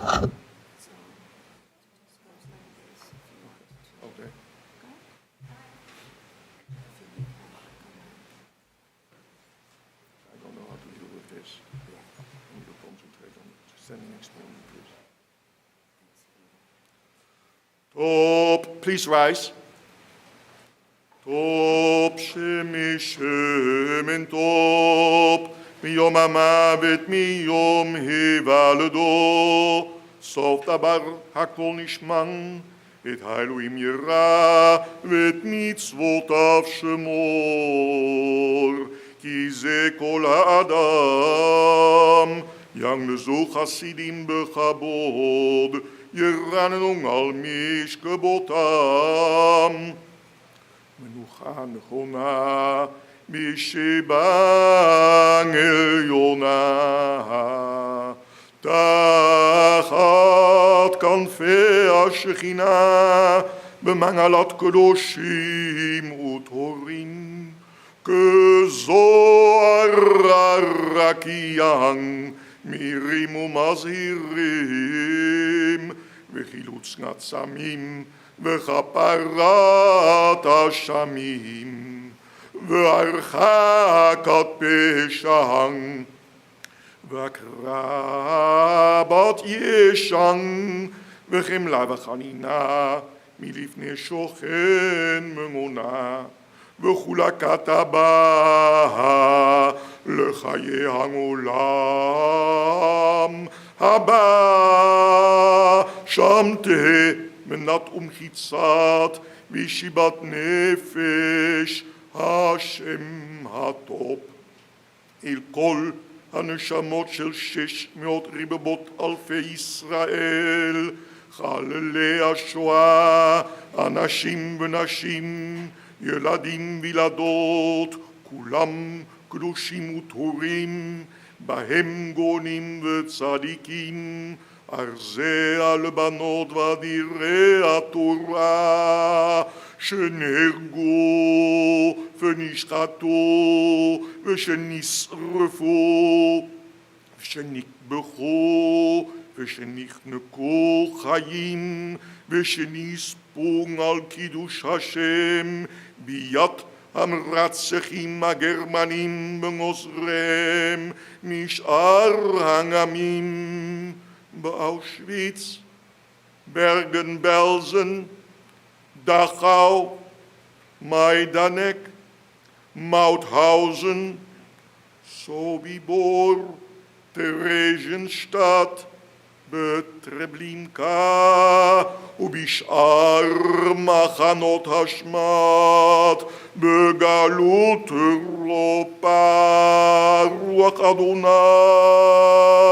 תניחנו בגן עדן, התפטרו מן עלמה עד אין קרנות אלה מרשמיה וארנה, מלך מלכי מלכים רחמיו ירחם עליהם ויחמוס ויחמול עליהם, מלך מלכי מלכים רחמיו יסתירם ובצל כנפיו ובסתרה לו, לחזות בנון אדוני בקבחלו, לקץ הימין ינעמידם ומנחל נדניו ישכם, ויצרור בצרור החיים נשמתם וישים כבות מנוחתם, אדוני הוא נחלתם וילווה עליהם השלום, ונעל משכבותם יהיה שלום, ככתיב יבוא שלום ינוחו על משכבותם,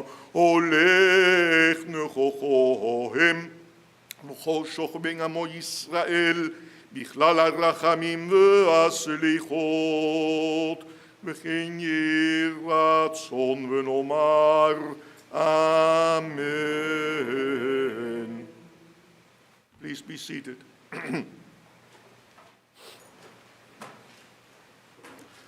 The Spanish or Sephardic and Portuguese Jewish presence in the Netherlands, the United Kingdom, the Caribbean islands, Brazil, and North America goes back to the late 16th and early 17th century, when refugees from the Iberian Peninsula, mostly descendants from Jews who had been converted to Christianity in the late 15th and the 16th century, began to arrive and find their way back to Judaism.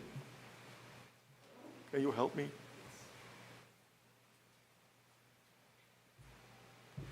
In the Netherlands in 1639, 3 congregations merged into one. Its name was Congregation Talmud Torah, the community of the Portuguese nation. In 1675, they opened a monumental synagogue, the grandeur of which reflected the affluence of the Amsterdam community. Indeed, these Sephardic Jews have been part of the great currents of Dutch, British, and North American history for more than 400 years. However, these 400 years are not my focus today. Instead, it is the still unfathomable brief 5 years of German occupation which instituted the evils of systematic segregation, rejection, deportation, and almost total extermination. But normal human beings could have imagined this. How could the world allow us, Jews, but mostly honest citizens of the Netherlands, to be treated like vermin? Thousands of passive Dutch spectators watched as the overcrowded trucks and trams filled with innocent Jews went by under heavy guard, and the Dutch did not once protest, not even once.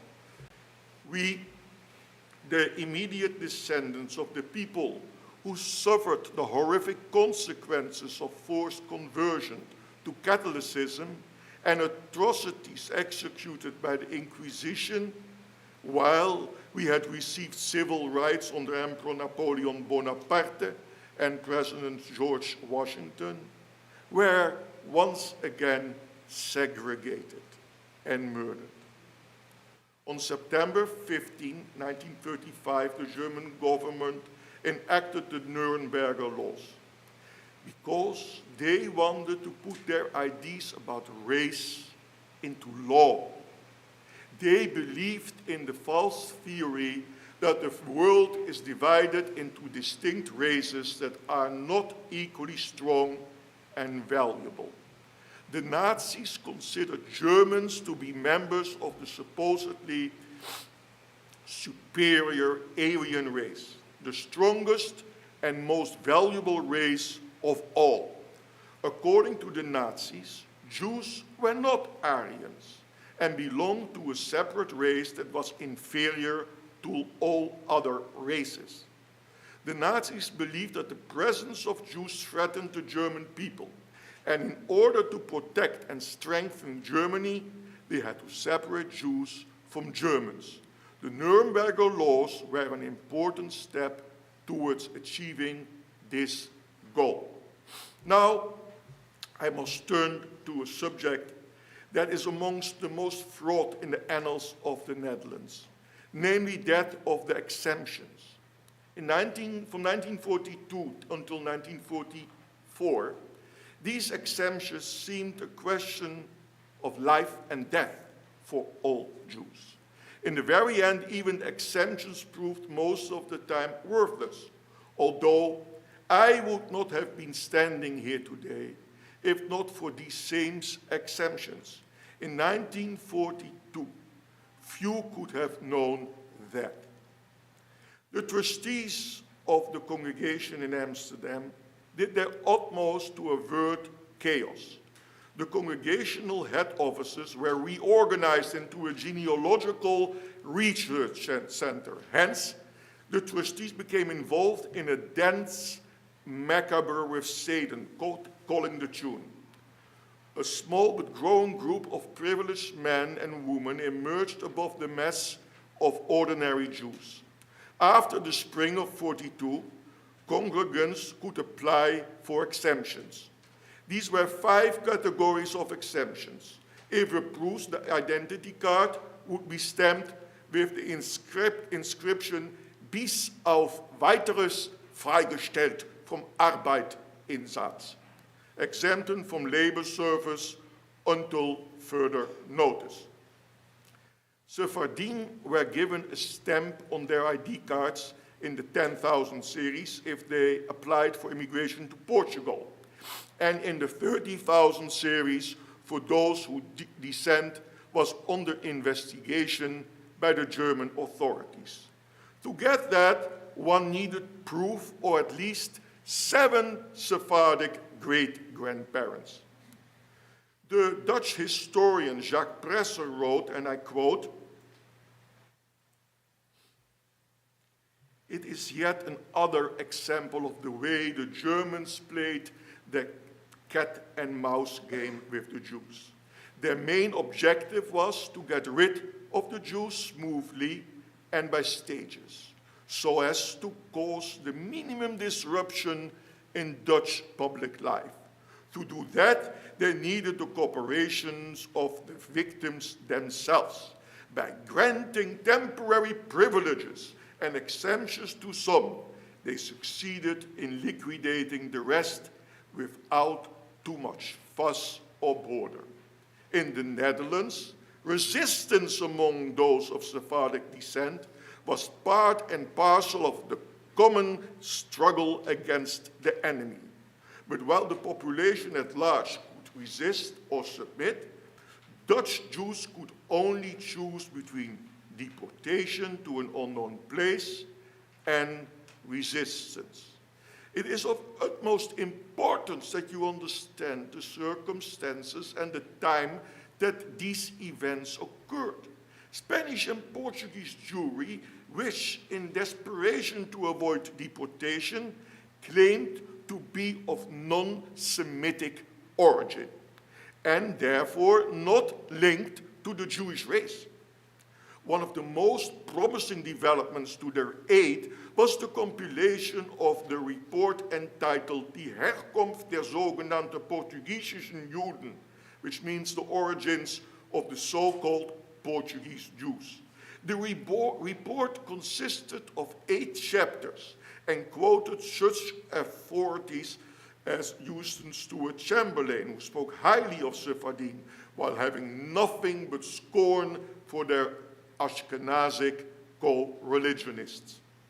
My own kinsman, his name was Moses S. Vastias, sent another collection of documents to the Germans entitled Memoria sobre a origem das famílias Vastias La Peña de Medina Lobo dedicada posteridade.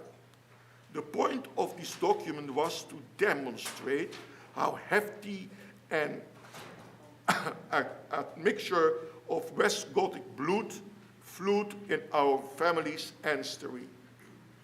It also listed noble Iberians, including knights, counts, dukes, barons, whose descendants settled in the Netherlands in the 17th and 18th century. In the summer of 1943, Professor Dr. A. de Vroo drew up a report entitled The Anthropological Investigation of the Composition of the So-Called Portuguese Jews in the Netherlands. It was prepared at the Anatomical and Embryological Institute of the University of Amsterdam. Professor de Vroo posed the following questions. A. Must Sephardim in the Netherlands be deemed Jews or as belonging to another race or mixture of races? B, they are deemed Jews. Must they be regarded as indistinguishable from other Jews or as a separate group? C, if they are not deemed Jews, what race or races do they belong to?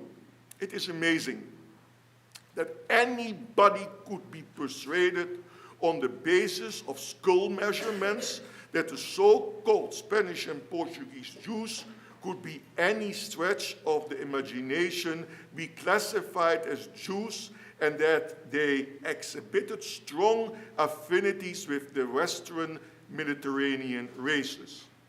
In the following months, letters flew in all directions, up and including top Nazi officials.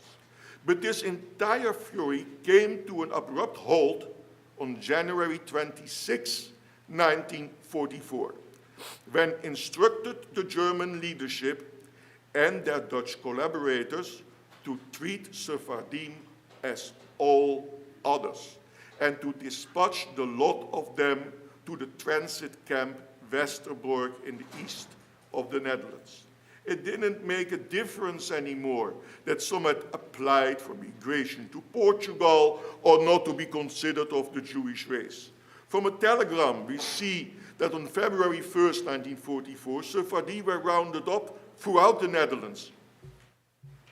On February 20th, 1944, a long-mooted inspection finally took place. 273 persons had to parade before the SS Race and Settlement Main Office. The conclusion summed up the overall impression in few words. I quote, subhuman race. As such, they were not to be sent to Spain or Portugal, but treated like all other Jews. The head of the Office for Exemptions, his name was Hans Kallmeier, continued to argue for their non-Jewish racial profile, but he was overruled. The German authorities argued, and I quote, the Sephardim are Jews and have always been so. Photographs purporting to show non-Jewish characteristics are merely due to lighting effects, as anyone who saw the man in the flesh could easily tell. The final conclusion was that since these people were quite unfit for work as a result of inbreeding and soft living, they would have to be put on the train for Theresienstadt that very week. And so it happened on February 25th, 44, while crossing the Dutch-German border, they sang their national anthem, and I quote, my shield and my reliance are you, O God, my Lord. I will trust unto your guidance. O leave me not lacking in discipline, that I may stay a pious servant of you forever, and drive the plagues that try us and tyranny away. End quote. Only few, very few Jews remained while in hiding. They continued most of their traditions and never ceased worshiping, as you can see of the pictures on the other end of this room. Most, like for instance Anne Frank, were betrayed.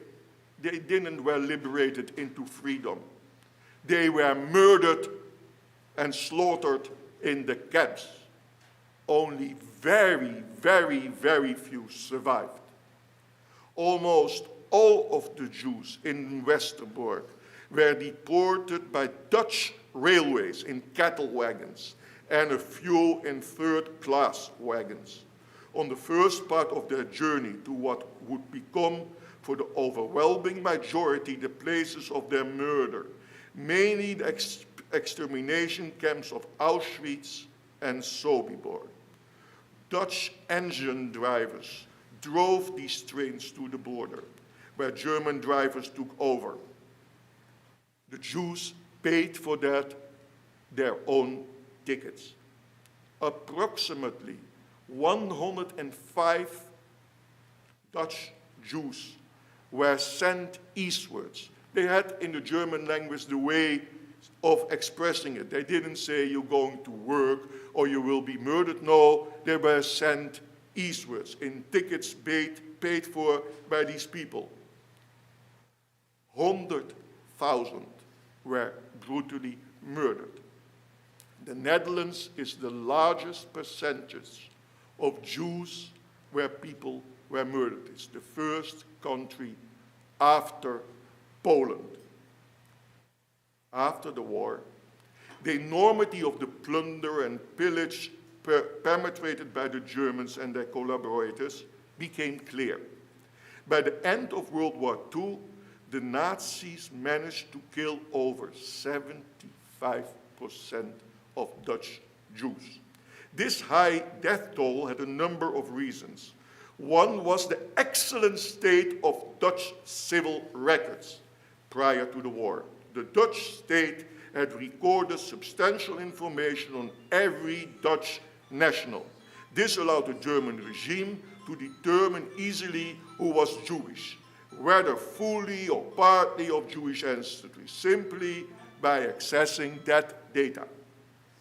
Some returned to the Netherlands, and others moved on to Israel, the United States, South Africa, Rhodesia, Australia, and Canada. Let me conclude with the words of His Majesty King William Alexander of the Netherlands in his memorial address of May 4th, 2020. The King publicly acknowledged for the first time that his grandmother, Her Majesty Queen Wilhelmina, and her government failed to protect the country's Jewish population against the Nazis. Aggression, it was aggression and more aggression. He concluded with the following words, and I quote, "The impact of war lingers, and for many generations, even now, 75 years after our liberation, it remains with us. The least we can do is not look away, not look away, not justify it, not erase it, not brush it aside, not normalize something that is anything but normal, and nurture and defend our democracy and the rule of law, because only that can protect us from tyranny and chaos." Thank you.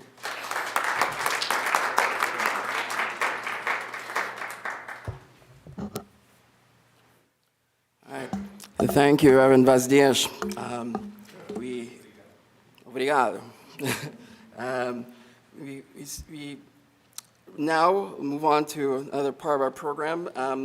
First, I'd like to say, since October 7th, Jewish people have had to combat an alarming rise in anti-Semitism and are responding with a surge of Jewish pride, as expressed in November's Washington rally for Israel and the Israeli hostages held by Hamas. I would now like to welcome Abby Talmud, the Jewish Community Coordinator at the Embassy of Israel in Washington, to share her remarks.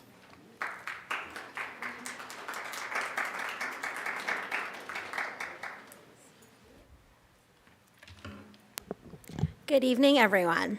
Distinguished honored and guests and Holocaust survivors. My name is Abby Talmud, and I'm the Jewish Community Coordinator at the Embassy of Israel in Washington, D.C.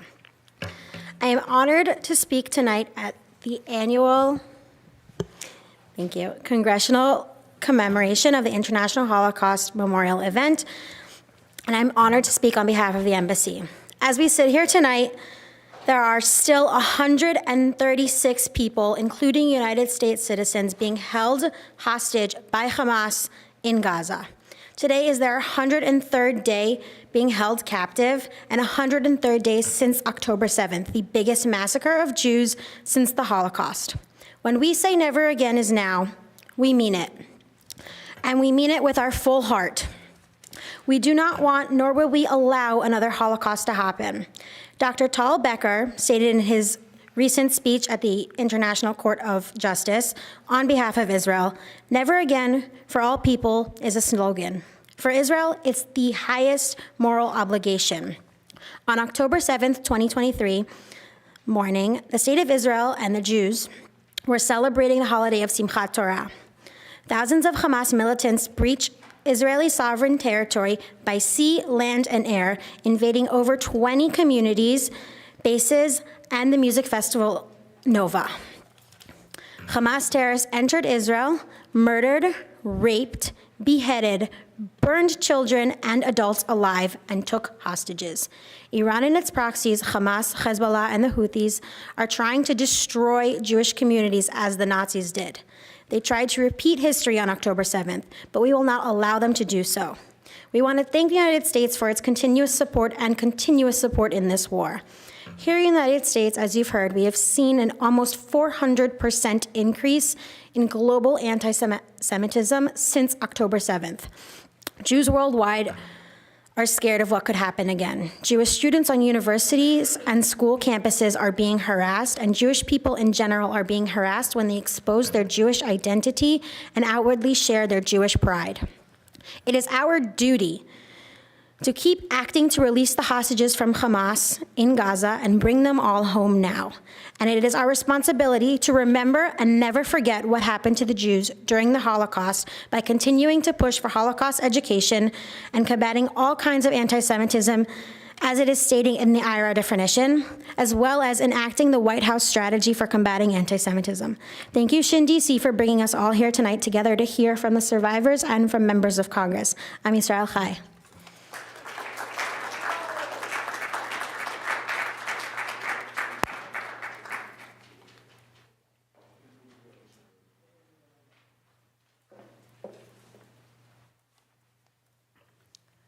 Thank you, Abby Talmud. We acknowledge the people who are here today from Unacceptable DC, who meet in front of the Red Cross each Sunday to raise awareness of the situation of the hostages in Gaza. Aviva Kempner, if she's here.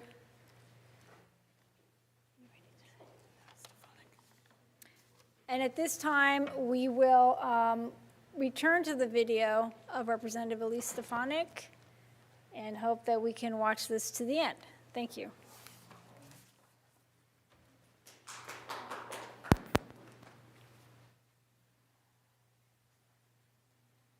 Hello, this is Congresswoman Elise Stefanik, proud representative of New York's 21st Congressional District and chairwoman of the House Republican Conference.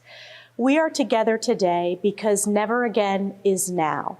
Since the heinous October 7th attacks on Israel by Hamas terrorists, the world has watched latent anti-Semitism plague our public places and our institutions of higher education as Jewish and Israeli students across America are being harassed and physically assaulted simply for existing. To unearth the sources of this horrific anti-Semitism on campus, Congress called on university presidents to testify at a now infamous hearing where the world witnessed the morally bankrupt testimonies from the presidents of America's most elite universities. Over 1 billion people have now watched the dehumanizing testimony of the treatment of the Jewish community on Harvard's campus, on Penn's campus, and MIT's campus. While the presidents of Penn and Harvard were forced to resign, the work to achieve accountability is just beginning. In fact, new data from the ADL shows that since October 7th, anti-Semitic incidents have increased 360% since the prior year. The attacks, both personal and physical, that the Jewish community have faced in the last few months have been indicative of the need to remind the world of what horrors humans can resort to when we fail to see each other's humanity. That's why I proudly helped lead the bipartisan Never Again Education Act into law to provide teachers across the country with resources and training needed to teach our children about the important lessons of the Holocaust and never again. We must never forget these horrors to ensure that we do not repeat the horrific sins of the past. I commend you all for participating in the Congressional Holocaust Commemoration on the Hill hosted by SHIN-DC. I see great value in this year's theme of coming out of hiding, which could not be more reflective of the challenging times the Jewish people are living through today. In the face of the horrific proliferation of anti-Semitism since Hamas's barbaric atrocities and attacks on Israel, Jews, Israelis, and their allies, we must proudly stand up and protect their God-given rights, our God-given rights. I want you all to know that House Republicans are committed to the protection, prosperity, and freedom of the Jewish people. The Education and Workforce Committee has launched a full-fledged investigation into anti-Semitic instances and attacks on colleges and university campuses across the nation.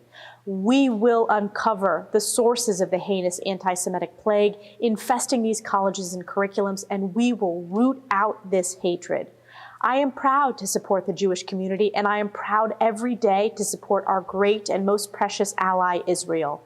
As the only democracy in the Middle East, our relationship with Israel is imperative.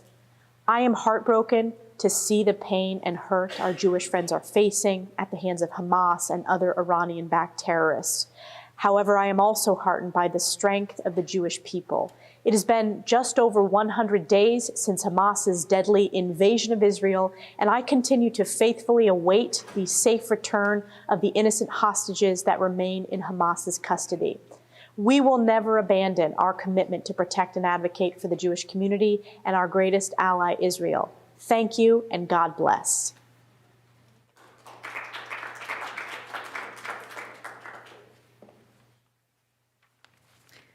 We appreciate Representative Stefanik's remarks and her continued support. At this time, we will play a video of Her Excellency Brigitte Tazelaar, Ambassador of the Netherlands to the U.S., which she has prepared for today's commemoration.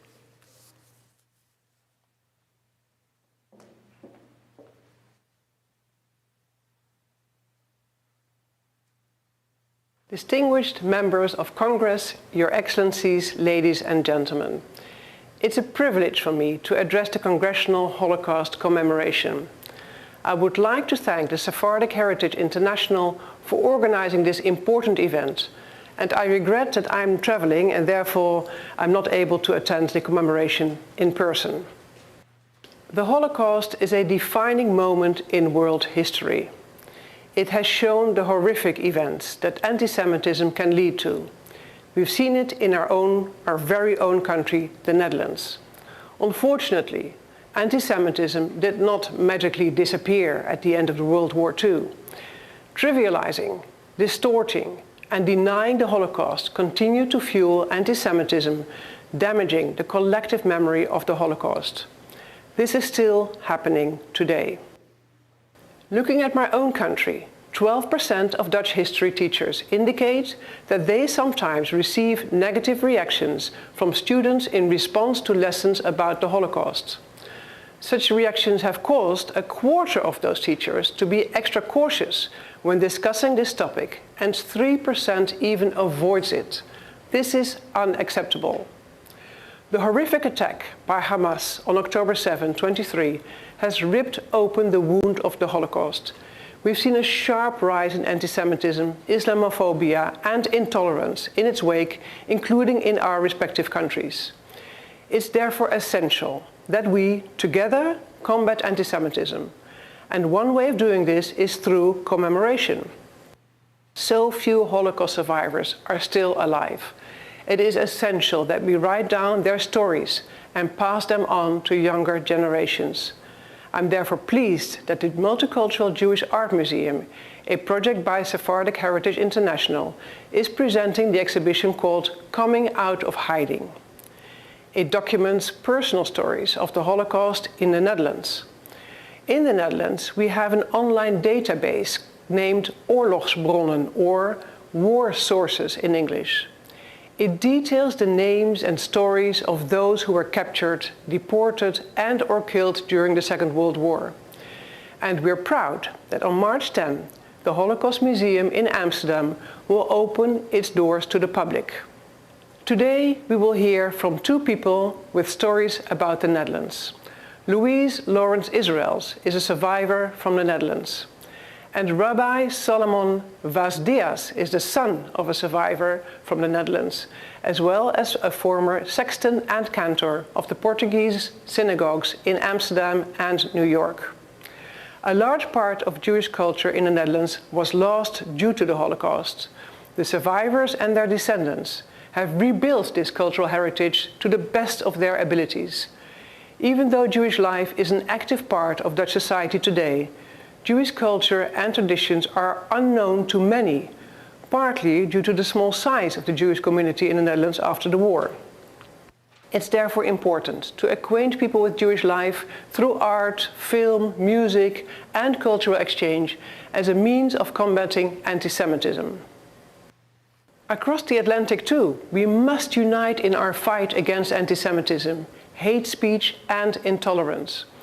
The Netherlands Embassy in DC proudly presents the Anne Frank Award for Human Dignity and Tolerance. The award highlights the work and dedication of individuals and organizations that seek to stamp out intolerance and anti-Semitism in the US. Last year, the prize was awarded to Senator Ben Cardin. We have a long road ahead when it comes to fighting anti-Semitism, but I'm convinced that by joining forces and through important initiatives in our respective societies, like the one today, we can and will succeed. Thank you.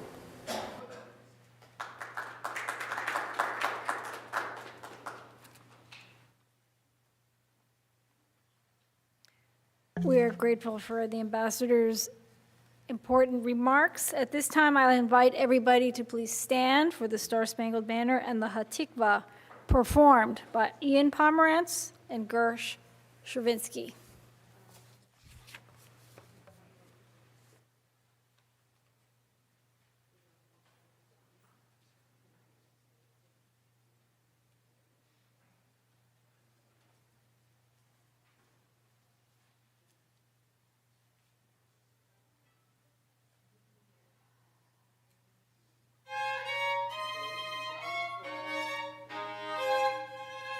Oh, say, have you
Thank you, Ian and Gershom. We're now come to the end of our program. We have one more thing for you, and then we can, that will be the conclusion. We just want to say, as we end, we can combat anti-Semitism by sharing all of our narratives and how our stories shape our multifaceted identities. This is what this commemoration does. This is what SHIN-DC does. This is what the Multicultural Jewish Arts Museum aims to do. Nuremberg laws did not define the wife of Salomon as we see in today's art exhibit. She knew who she was, and through that sense took care of a hidden Jewish community. Like the wife of Salomon Mendes Coutinho, like Al Munzer, whose story is up on the wall, Luis Lawrence Israels, and others. Perhaps we are all coming out of hiding each day, shaping and sharing our diverse narratives, including through commemoration. So we will now end with a video that His Excellency Stuart Eisenstadt has prepared for today's commemoration. Ambassador Eisenstadt is the chair of the U.S. Holocaust Memorial Museum, special negotiator for the Claims Conference, and former U.S. ambassador to the EU, among other prominent positions.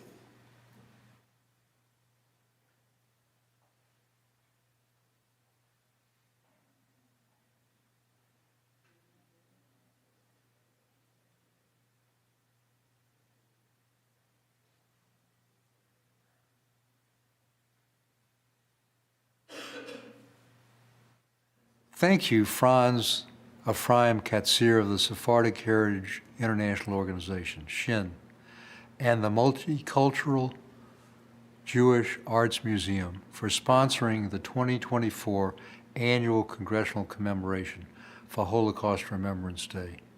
And special thanks to members of Congress for taking time from your very busy day to honor those who perished in the Holocaust and to honor the 240,000 remaining survivors of the worst genocide in world history.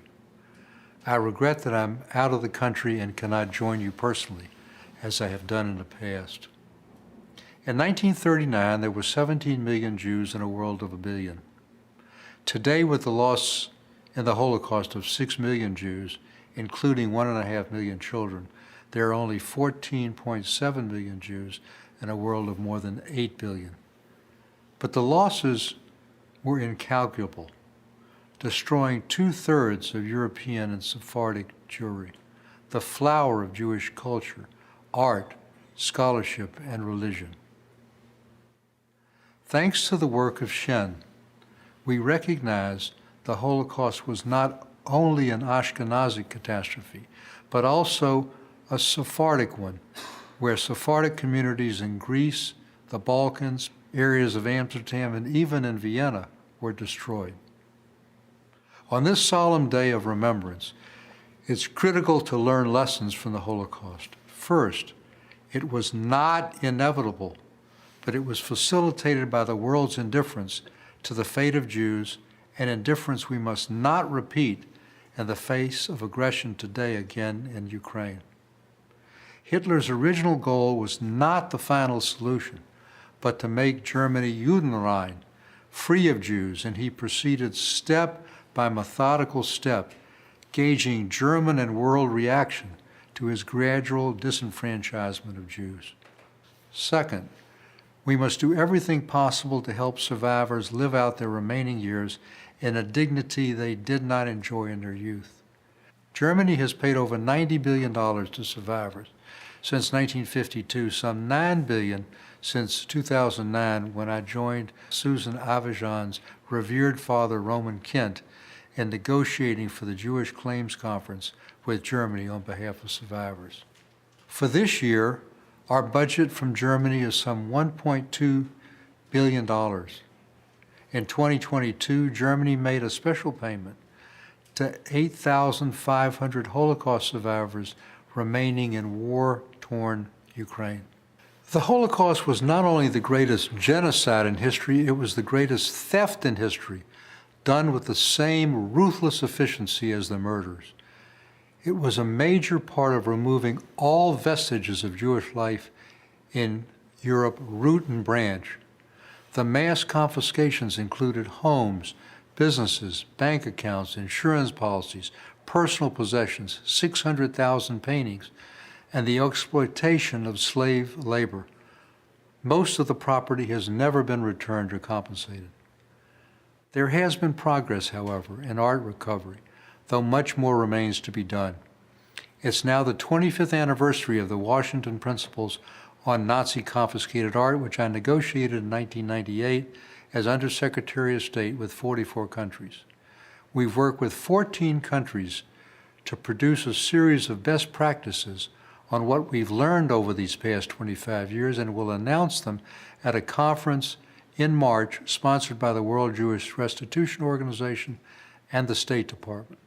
But today, more than 80% of survivors in Central and Eastern Europe live in or near poverty, 35% in Israel, and 30% here in the United States, the richest nation in the world. This is unacceptable for elderly survivors who suffered so grievously in their childhood under Nazi oppression. Third, and increasingly critical, is to remember those who perished and honor those survivors who remain through Holocaust education. Congress has taken a positive step through the 2020 Never Again Holocaust Education Act, appropriating $10 million to the U.S. Holocaust Memorial Museum, whose governing council I chair. We're developing curricula for schools around the country, and in a new initiative called Beyond Our Walls, in partnership with the American Library Association, we're bringing traveling exhibitions to libraries in some 100 smaller cities and towns who have had little access to Holocaust education. And to their great credit, in our claims conference negotiations with Germany, the German government has now agreed to fund over $160 million through 2027 in worldwide Holocaust education. The U.S. must set a better example. In January 2000, we were leaders, along with Swedish Prime Minister Göran Persson, in creating what has now evolved into the 35-nation International Holocaust Remembrance Alliance to promote Holocaust education. And yet, only 22 of our 50 states have any mandatory Holocaust education in their school systems. I hope members of Congress in states without Holocaust education can encourage your officials to develop Holocaust education programs. This would be a fitting commemoration on this Holocaust Remembrance Day. Thank you for letting me address you. So that concludes our program, and thank you. Thank you for patience and sitting through the entire thing. And we hope that you'll join us at our next exhibition, which is at the Luce Center here in Washington, D.C., featuring Indian Jewish artist Siona Benjamin. So again, thank you, all of you, and look forward to keep connecting.